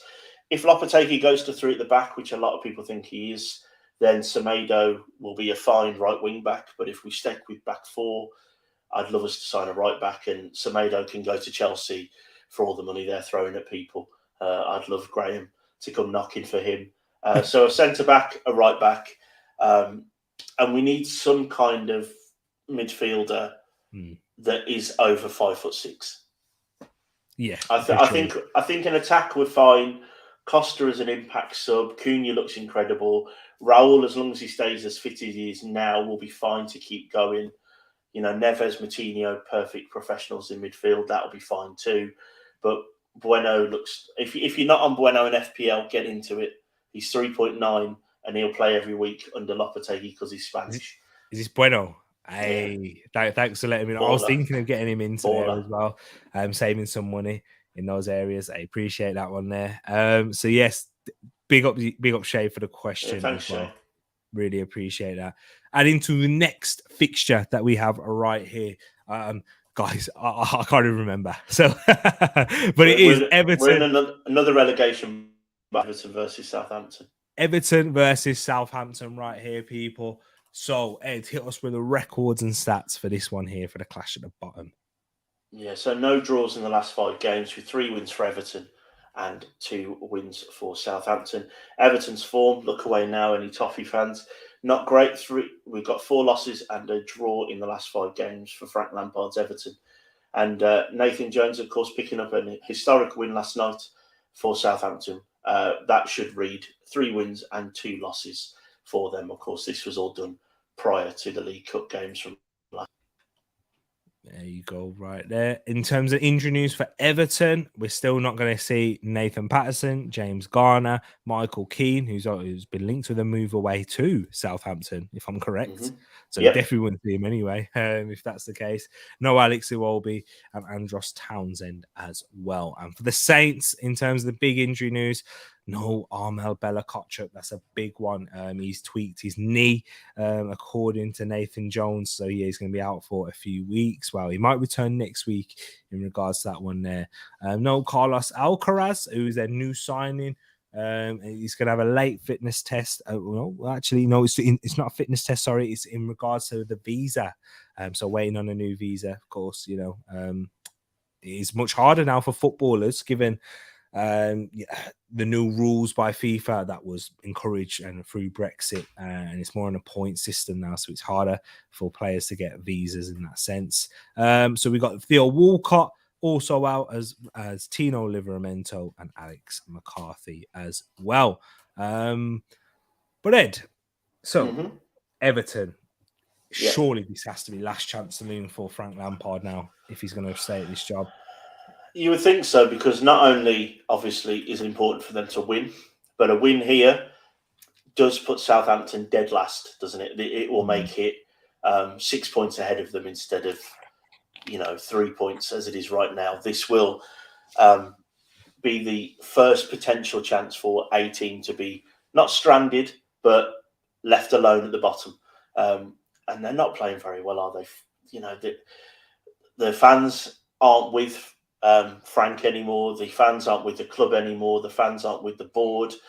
It's a very, very broken side right now. And you would have seen, if you're on the Tereak Sort channel a lot, we do have a good relationship with Matt, who's an Everton fan that's part of the TTF. And he said for 7 years this team has been broken and the club's been broken.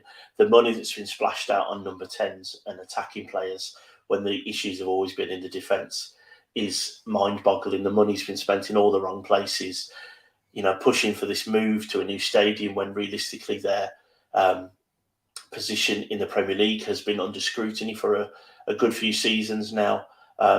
It feels like the club might need to go down for that wake-up call.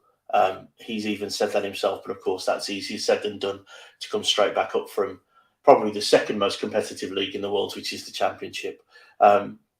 So they're not in a good place, are they? They're really not in a good place. And I know you're going to talk on Southampton, but of course, a shot in the arm and a half from not just a shocking win last night, but a very good performance last night from Southampton, Man City. Exactly. And it's a perfect segue there, bro, to talk about Southampton. And this is going to be it could be a turning point for Nathan Jones, and it could be something that he might look to build on with this young side. And speaking from an Arsenal fan, where we still have the youngest squad in the league, but in terms of experience, also last season, I think when we won a game, it brought so much more confidence, and it brought us so much more confidence and in trust in their ability. And I feel like that could be a big turning point in that sense for them. I see Chelsea have just scored to equalise and make it 1-1 right there. Moss have pitchside reporter. Oh, there you go. Big up yourself, Moss. Really appreciate that one there. It's going to be massive if they are going to try and stay in this league. build upon that away from home against a struggling side. They have. I mean, they played well. Well, they didn't play well, but they won against Crystal Palace. So they are trying to gain a little bit of momentum now in the cups, and it's just all about them doing it in the Premier League. Young players, can they get the best? Can they get the likes of Sekou Mara scoring more goals? And that's the issue for Southampton for me. Defensively, it's more individual errors that they're making at these points rather than a systematic issue, which is probably easier to take if you're a Southampton fan. And, because it's like, right, if we could keep playing how we're playing and just cut these errors out, we will be able to see a future and get optimistic about staying in the Premier League. But I've been impressed with Southampton in certain games. They caused us a tough test as well when we drew 1-1. I do think we should have won, and there were certain decisions, but to do that against top of the league, it was good. And to hang in there and fight, you got to give credit in that sense. So maybe Southampton can have a late push. Well, not really a late push. We're still just under halfway. Yeah. But if they can stay in the Premier League this season, they'll need to grab results like this here. Packs. Oh, actually, we haven't given our predictions yet. Ed, what are you saying, bro? Yeah, I think a couple of people have said 0-0, and I think that's where I'd go with if I trusted the defence, especially of Everton. I'm actually going for a Southampton 1-0 away win. And I'm going to say James Ward-Prowse is going to be involved in that goal in some way. Your boy. I'm going to go for a 1-1 draw here. I think it's going to be a draw. I don't think it's the Wolves fan in me wants a 1-1 draw. To keep everything status quo. Yeah, I do think it will end up in a draw. I don't think it's good for either side, and it's probably worse for Everton given the fact that they're at home. A 1-1 draw for Everton. Well, for Southampton there. But maybe the addition of Romeo Lavia back into midfield will certainly help them in terms of that stability. He has looked excellent for him so far, I must say. Paxton's gone for a 0-0 draw right there. A ball draw, last on match of the day. 1-0 to the Oogly Everton, says Moss. We've got 2-1 Southampton, says King. And what's the shortest stream Ed and T has done? Is it done 3 hours, maybe? That's probably that, but that's half time for me, you and Wilf on the Arsenal show. I was going to say. We're actually making quite good time, I think, in this one. Exactly. We've got a 90-minute performance. We're in added time right now, maybe a little bit extra. But scrappy 1-0 win to Southampton. Toffees aren't going to be looking so sweet in the Championship. I see what you did there. Peony saying forever going down to nil and Southampton 4. So it's the battle of the tons, isn't it? At the end right there. I see what you're going for there. The Bananarama bounce, especially from the midweek, will see him through 2-0 to the Saints. Shay's gone for a 2-2 draw right there, goal scoring draws. And CM says, I agree with Z Paxton with going for a 0-0 draw. And Luke is agreeing with Z King. And was it you as well? Said 2-1? Ed? No, I said 1-0. 1-0. 1-0. Yeah, but agreeing with Ed in terms of Southampton winning and King for the result as well. Let's move on into the next game of the team that has just equalised in Chelsea versus Crystal Palace in another London derby for the Blues. Yep, so we've got South London versus West London. It doesn't take a genius to see that Chelsea, of course, have 5 wins in a row. And in fact, Crystal Palace haven't taken any points off Chelsea in the last 11 games. So that goes all the way back to 2017. And of course, Chelsea playing right now, currently drawing with the other West London team in Fulham. But their results right under Potter have been in the last 5 games, 3 losses, a draw and a win. Palace's form, for those from Eagle Eye Football, big up to you guys, but it's not looking great for you in terms of form right now, with 4 losses, including a loss to Southampton, who we just talked about in the FA Cup, and just the 1 win. They still, of course, have managed to beat Wolves this season. There you go, right there. And in terms of the injury news for Chelsea, you know that list is long. I've just had to scroll up about 3 times to just have a look and get to the bottom of it. So, of course, let me read out the players that will be out for this one. Of course, no Kante, no Reece James, no Fofana, no Ben Chilwell. Reece James and Chilwell have returned back to training, which is good news for them in the long term. Of course, no Brozier, no Loftus-Cheek, no Sterling, no Christian Pulisic, and no Edouard Mendy as well. Of course, we still got to wait to see what happens at the end of the tonight's game against Fulham to see who may be fit and who might be available for this one.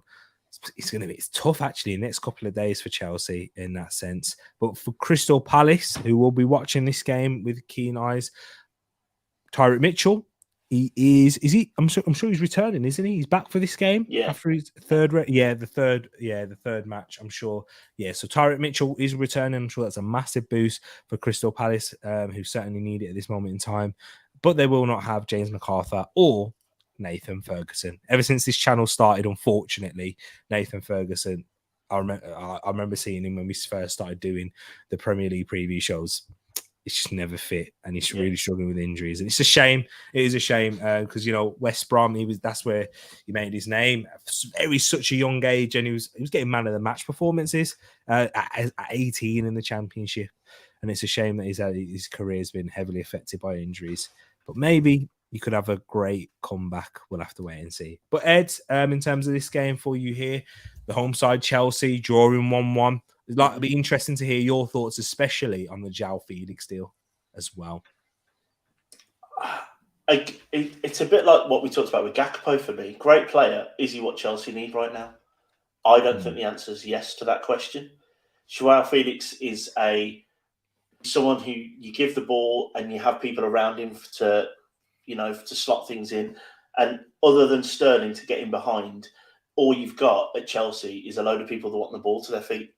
Pulisic, Ziyech, now João Felix. I'm trying to think who else they've got. Mason Mount wants the ball to feet. Kovacic, he's more of a ball progressor. Havertz wants the ball to feet. Yeah.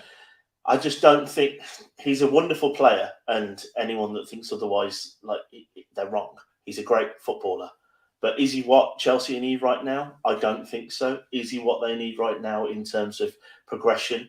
Again, I don't think so. I think they have bigger issues in sort of an aging team, an aging back line. Koulibaly scored tonight, hasn't really hit the ground running since he joined in. So again, it's interesting as well to spend so much money on a player that you might have for not very long, and to allow the team that you're loaning him from to give him a longer contract. Todd Bowley's come in and he's just taking up Chelsea from where I've always known them.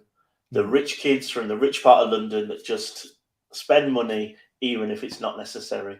And just quickly on tonight's game, just reading the BBC stats, it looks like it's all Chelsea. More possession, 10 more shots than Fulham, 5 more shots on target, but the scoreline's still 1-1. And I think that might sum up where Chelsea are right now. Yeah, I think that's excellent analysis right there of Chelsea and João Felix. I agree with everything that you said there. The only way it makes sense is if that extended contract lowers a release clause and makes it a bit more viable. Because, as I said, in Spain, every single player has to have a release clause in their contract. Yeah, even if we were working in Spain, guys, we'd have to have a release clause that in our contract. That's quite interesting. That, could you imagine you buy out your own contract on that? I mean, that's good. I think that's quite good, actually. Businesses must hate it in Spain, though. But yeah, losing a lot of their top talent and assets in there as well. But let's talk about Palace, because it's not been a great time for them at this moment. Vieira, he's coming under some pressure right now. They're about after the World Cup. Before the World Cup, because they started the season with a very difficult run, and they came out very respectably, I'd say, out of that. Started to pick up some results. Of course, they beat you in one of the midweek games for Amazon Prime. Was that before the World Cup? It was, wasn't it? Yeah, before the World Cup, yeah. Yeah, just before. And then following that, they've not been able to regain that form and really build upon that. And a lot of the issues has been within their squad depth. And bearing in mind, they've had a few injuries and suspensions recently, but it's not as many as it could be. And as it has been for a lot of other teams that we've mentioned so far. So that's a real worry if they do start to pick them up, and we could see Palace plummet down the table. And unfortunately, in terms of a prediction, because of that, I can't see Palace winning. I think at home, when at Chelsea, he's going to look for Graham Potter's going to look for a rejuvenation, a bounce after being humbled and embarrassed by Manchester City in the FA Cup. But then I thought that they were quite good in the first half against Manchester City in the league game. So I'm going to expect a bounce back, and I'm going to go with a 2-0 Chelsea win in this aspect. What about you, bro? I don't know if it might change your mind, but Joao Felix has just got sent off. Not going to be You're available. joking. No, it's all in the chat. Oh my! Luke, Chris, all dropping it. That's the first time I've ever called Moss Chris because I just read his name. Eddie, what? Who's that? Yeah, I wondered who Chris was when I said it out loud. So yeah, Moss, Luke, they've all dropped it. He's been sent off. So yeah, I don't know if that's going to change your mind. But breaking news as well. Sorry, Arsenal just submitted the bid for Mudryk as well. But carry on. That's massive. So what did you predict? I said 2-0 Chelsea. Yeah, I might have to say something else now. I've gone with 1-0. 1-0. 1-0 to Chelsea. I feel that both teams are plummeting currently, but I just feel that there's still there's a slightly better, well, not a slightly better coach, for me, a much better coach in charge of Chelsea, and across the board, better players. And the defence of Palace in the fullback area is an issue for me. Definitely. That I can see Chelsea making the most of. I totally agree with you there. Excellent points again there, my bro. And let's see what you're saying in the chat, ladies and gentlemen. A lot of Felix getting sent off, but I know it is that's hilarious. That is in your first game. I was just having a look whilst I was looking for some news, and I saw on Twitter that he was having a decent game as well. He started quite decently. I think Moss has even said that in the chat that he's been busy and had a few good shots. So yeah, hey, that's crazy. That is 2-1 Chelsea, says Paxton right there. In this game, and he might have to change that score as well now. Pax CM going with a 1-1 draw in this one. Luke saying 3-1 Chelsea in here as well. So we got Palace gonna put another nail in the Chelsea scum coffin. 2-1 Palace he's going for. I'd love that. I would love it indeed.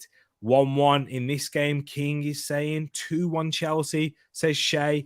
But everybody Skeet 2 in Crystal Meth 6 Potter fired, says Peony Weed. You know what? It's you know my love for Potter. It's hard to say that. This isn't on him. This isn't on him. We haven't got time to talk about it tonight, but this isn't on him. No, it's not on him. I agree with you. 1-1 says Josh. 2-1 Chelsea. Havertz and Zhao, no more Zhao Cat, no more of that. He's going to have to change. I think he changed it to Mount, didn't you? Yeah, no more Felix right there. But big up yourself, Moss. I like what you did there as well. Zhao, also, and Crash and Burn. Did you see what I did there? I like what you did there. I like that. Let's move on into the next game. We got Newcastle versus Fulham right here. Ed, hit us with the records and stats for this one. In terms of derbies, we can call this one the black and white derby, can't we then?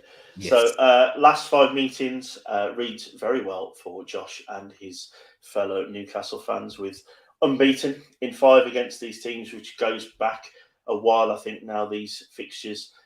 3 wins and 2 draws in the last 5 games, and it's the 77th meeting of these 2 teams. It's some of the boring stuff that I pick up when I do this. Newcastle, their form, 2 draws, 2 wins, and a loss in the last 5. And reads very, very well. 4 wins on the trot with a 1 loss. And of course, currently, 1 man up. So we'll see how they do probably by the end of this stream. Exactly. Injury news quickly for Newcastle. John Joe Shelvey, he's not going to be fit. Neither is Matt Targett or Mamil Craft. Other than that, there's a fully fit squad and fully available. And a big boost for Fulham, who are missing Mitrovic tonight due to suspension. He'll be back for this one against his former side as well. So I'm sure there'll be a lot of incentive there against Newcastle. Shane Duffy, he's out with an illness currently, but should return for this game as well. He's not expected to be be too long. And of course, no Niskins Cabano. Ed's high-flying Newcastle knocked out of the FA Cup, receiving a lot of, I'd say, negativity, from overall outside of Newcastle, and start. I think they might be starting to build that siege mentality. But what's your thoughts on Newcastle recently? Yeah, I don't know if you mentioned it, but obviously Joe Linton, with what's come out today about him, may or may not be available as well because of his arrest, I think. We've been saying it all year, haven't we? They've recruited well, they're playing very well, and you don't get into third in the Premier League without doing so well. And obviously their biggest thing is their defence. Their defence is miserly. Their defence is mean. They have a good shot in Pope. They have not just very solid centre-backs, but very good centre-backs. And Botman has been probably a low-key signing of the season. And obviously Kieran Trippier has been immense at right back. If he's not in your FPL team, he's a differential now if you don't have him, if you pick up someone else, because everyone's got him because of how well they've been playing. And of course, we've had the resurgence of Miggy. Jack Grealish, I'm hoping at some point he badmouths Raul Jimenez and a couple of other Wolves players so they can come out and of the Almiron anti-Grealish curse. So they've been exceptional, haven't they? And it might be big if Joel Linton's not available because the resurgence that man's had under Eddie Howe has been incredible. I've been impressed. You obviously have to put aside where the money's coming from and the sports washing and all that horrible backstory that there is, not just at Newcastle, at loads of clubs, but on the pitch, nothing but impressed. Definitely agree. And Fulham as well, nothing but impressed with them and what they've done. And Marco Silva, who was a good manager and respected before he moved to Everton, kind of lost a little bit of that shine. But hey, no one's doing well at Everton at the moment, that poison chalice. And it's going to be a big game, and I think it's going to be more difficult than what, people would think, because a lot of people just look at Newcastle and say, easy win, right? Well, easy win given the form that they've been in, comfortable. Maybe not an easy win, but confident in saying Newcastle will win this game. If anyone has watched Fulham performing against Man City and Arsenal, they gave us both teams a run for our money in that sense. And they are a difficult side to beat. And with Mitrovic up there, they've always got a chance to score at any moment, and that's any team in the Premier League would love and desire, and I'm sure Chelsea would right now. But yes, in terms of your prediction, bro, what did you predict this game? I think I'm going to go for this game. I think I'm going to go for a 1-0 Newcastle win. 1-0 Newcastle win. Keeping it tight at the back. Part of me wants to go with Mitrovic scoring against Newcastle, especially as he wasn't overly well received there at times during his performances there. But I'm going to go with Newcastle keeping it solid at the back. And a 1-0, hopefully for me, Bruno Guimaraes from a Trippier corner for FPL reasons. Do you know what? I'm going to go with a little bit opposite, and I don't think anyone's gone with it in the chat yet. I'm going for a draw. I'm going for Fulham to be able to eke out a 1-1 draw in this. They deserve the 1-1 draw. Let's be honest. They deserve the 1-1 draw at least against Arsenal or Manchester City. So they've surely got to be trying to be looking to get a draw in this one here if they can put an element of those performances in. Paxton's gone for a 3-1 Newcastle win. Luke has also gone for a 3-1 Newcastle win. We've got plenty of threes for Newcastle because Peeney's gone for new money. United winning 3-0 against Fulham Wyndham. The creativity with these names, I'm loving it, Peeney. And how difficult that must be to type out as well. Oh no! Right, predictive text. Your phone will want to fix it. Exactly. It must. Yeah, I didn't even think of that, bro. That's good. Newcastle 2-1 win. Callum Wilson and Almiron with the goals, and Mitro to score as he's back. 1-0 Newcastle win, says CM. 3-0 Newcastle win, says Wilf. They're going to try and beat that. Get back that for third place. And Newcastle winning by 3-1, says Shay. And of course, Josh himself, the Geordie, saying 3-0 to the tune. Isak, Miggy, and Willock to score the goals. And we'll move on into the next game, which is Aston Villa versus Leeds. Is this the penultimate one, I believe? Yeah, and then we've got the two midweek games that we might want to gloss over quickly and just do the predictions of. So we've got Villa Leeds and then Brentford Bournemouth last. So this is actually tomorrow night's game. Last 5 meetings between these two teams doesn't read that badly for the Birmingham team, with 2 wins, 2 draws, and just a 1 loss. And that does go back to Championship days a few seasons ago now. Villa's form, a bit up and down. 2 wins, 2 losses, and a draw. But for me, looking much better under Emery than they had done previously. Leeds' form, that includes a draw against Cardiff in the FA Cup, 2 draws and 3 losses in the last 5 games. Yep, perfect. And do you mind if we do the Brentford one as well? Brentford, Bournemouth as well, if that's all right. There we go. Yeah, so Brentford, Bournemouth, only the second time these two teams have ever met in the top flight. Last 5 meetings is that draw earlier on in the season. 3 wins and a loss in terms of Brentford there, but we are talking bang on Championship. Bournemouth, their form awful, 5 losses on the bounce. Brentford's form, we've got 3 wins and a loss in there, with 1 draw against Spurs, I believe. For the injury news for Aston Villa and Leeds, so of course we got no Diego Carlos, we still have no John McGinn, Ludwig Augustinsson, and no Leander Dendoncker, as he's suspended with that red card he picked up. Matty Cash and Alex Moreno. Matty Cash, with an injury, he is a doubt for tomorrow's game, but we may see him return. I'm sure it'll be touch and go. He'll try and get there. And Alex Moreno, it's all in terms of if they can get those that visa. I mean, well, yeah, getting him in. Actually, I don't think it's a visa issue. I think it's more to do with if he's going to be able to get in and train, and if he's fit and available for that one there.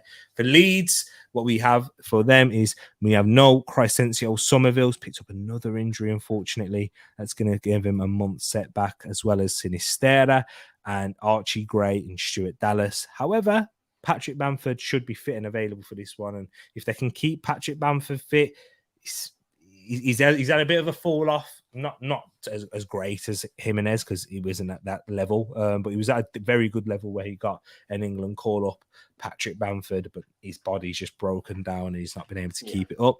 And Adam Forshaw as well is touch and go, where they'll be fit for that Leeds midfield, and they'll need him given the fact that Click has left as well. And for the final game, not the final predictions, but the final game of this weekend's game week. So we have Marcus Tavernier out, David Brooks is still out, Ryan Fredericks out, Junior Stanislas, Adam Smith, Neto, and Jefferson Lerma may return. And these injuries might be a factor into the sudden downturn of Bournemouth's form, not just the manager. And that's for the away side. And for the home side, we have Pontus Jansson, Shandon Baptiste being out. And we may see the return of Ivan Toney for this one. We may see it. So let's keep your eyes on that. And I'm sure you guys are waiting on that Toney news. I would say that he's going to play, so I won't let it affect your predictions. I'm just going to say he's going to play and he'll be fit. So get your predictions in for that one there.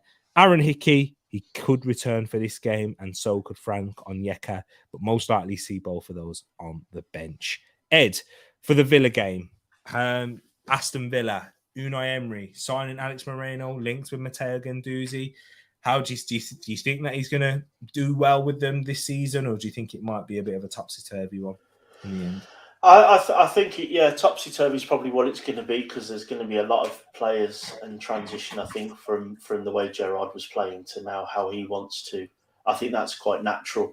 But I think they are already much more solid at the back, much more functional in midfield than where they were under Gerrard. And I think the biggest thing for them is it feels as if that the club is together a bit more. It was very broken under Gerrard, very fractured.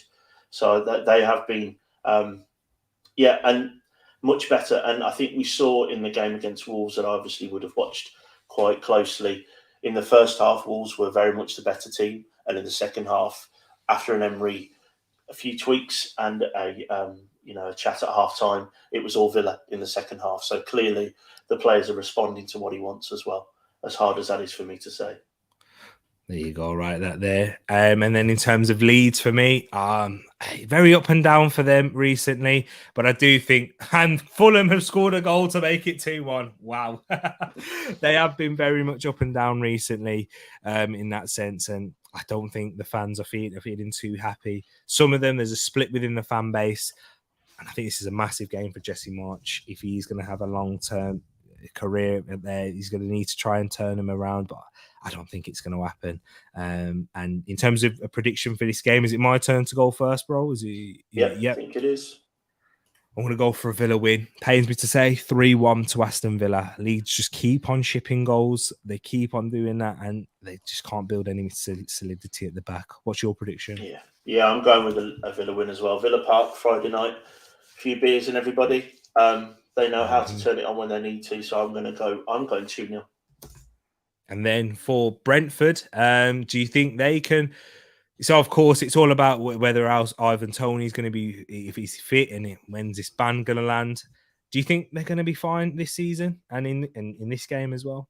Yeah, obviously, talismanic player Ivan Toney, like the Zaha effect at Palace. If they don't play, you could argue that the team doesn't play. But I think very well organised.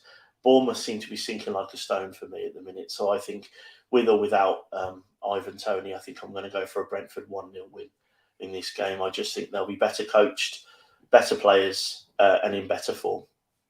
Yeah, unfortunately, I agree with you because I've been really impressed with the job that Gary O'Neill has done at Bournemouth so far. And the fact they're within a fighting chance, it's unfortunate because I do agree with Ed that they will go down eventually.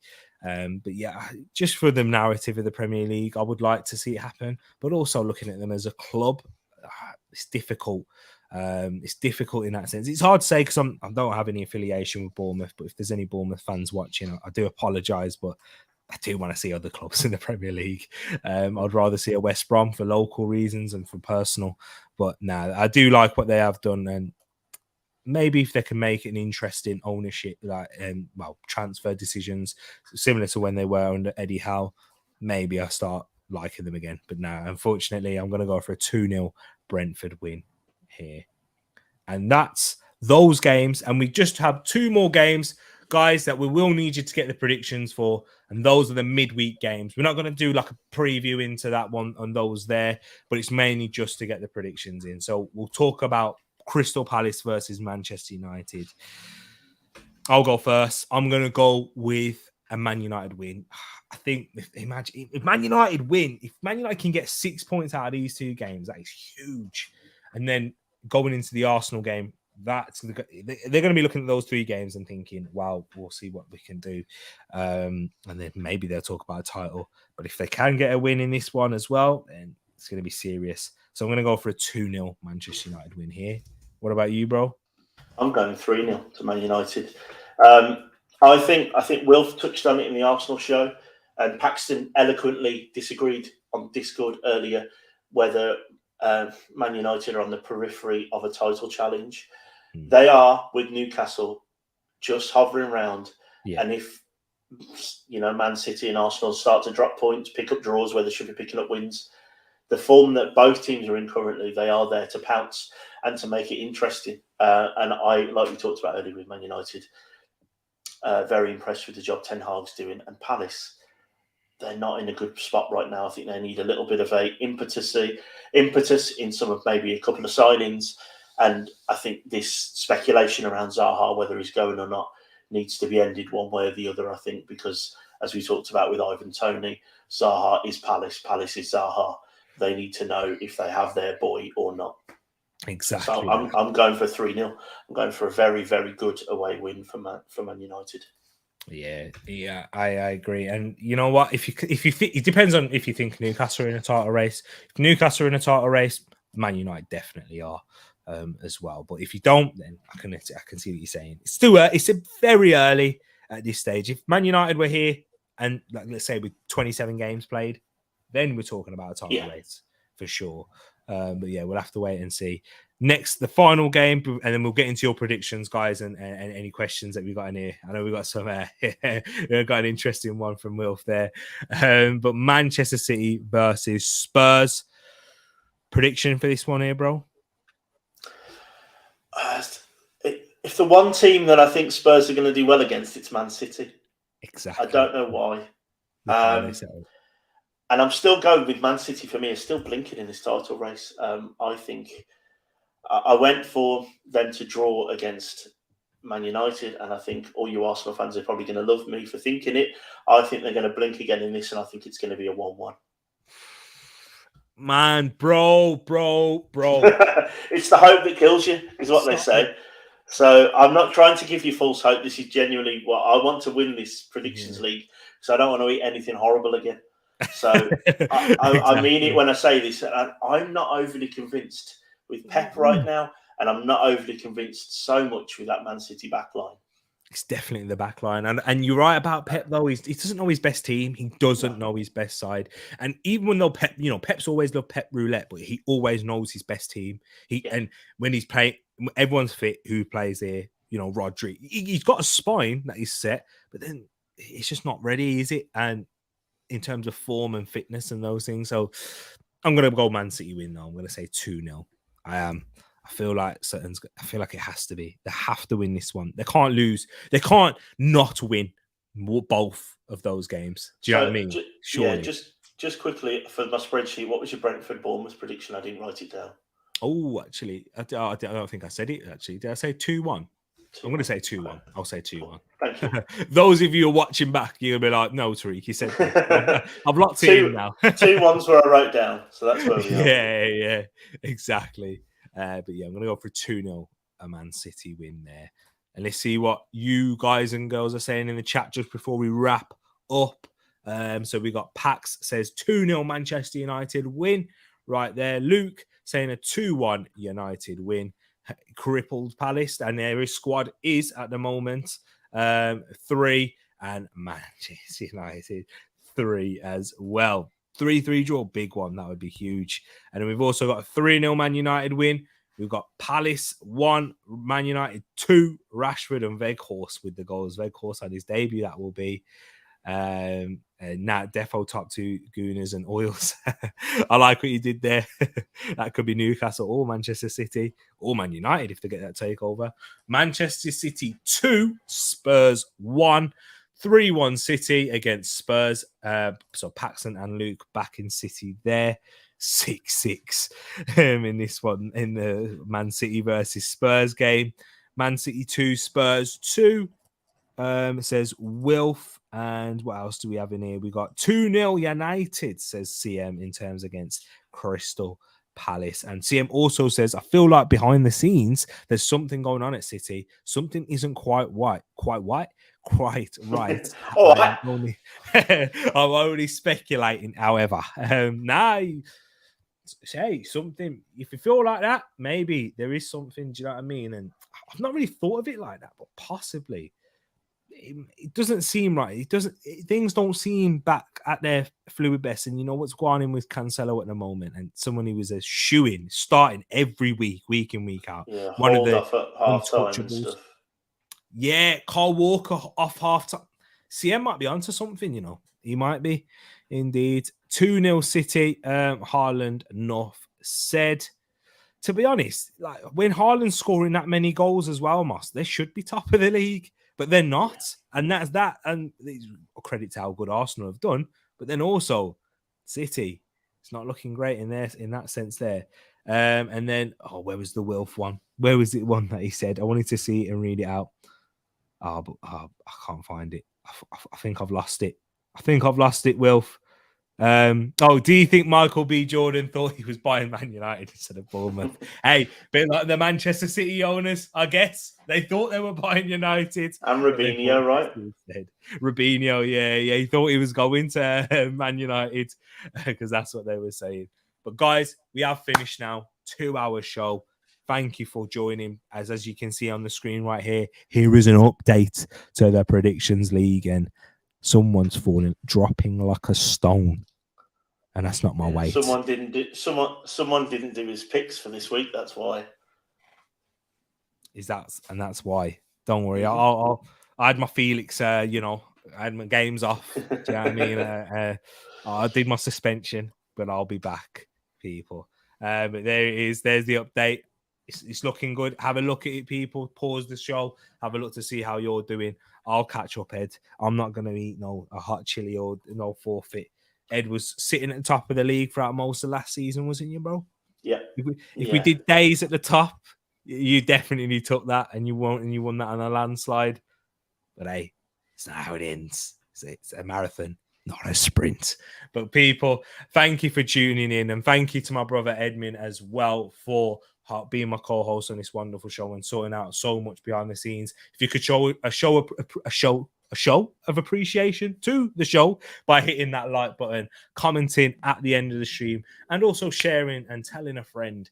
Don't forget as well, people. Really appreciate you all. You are massive legends, and I got massive love for you guys at the TTF. Just a couple of reminders before I let Ed say anything is this weekend, match reaction for the Man United-Man City game, and then for the Tottenham game, we will do a watch-along, and we'll also have a match reaction as well. So stay tuned for that as well, people. Ed, is there anything else that you want to say or let the people know? No, I think I say at the end of every preview show, can someone beat Paxton to getting your predictions into the comments straight after? If you can, it's all great. Put it in the Discord if not, but it really helps the channel and push it out, and we're trying to get to 700. So yeah, let us know how much you love the channel by dropping it in, if you can, in the comments afterwards. Exactly. And thank you for being with us for thank 2 you, hours. People. 2 hours exactly. Love to you all, and I hope you enjoy the rest of your night, day, evening, or morning. Take care, people.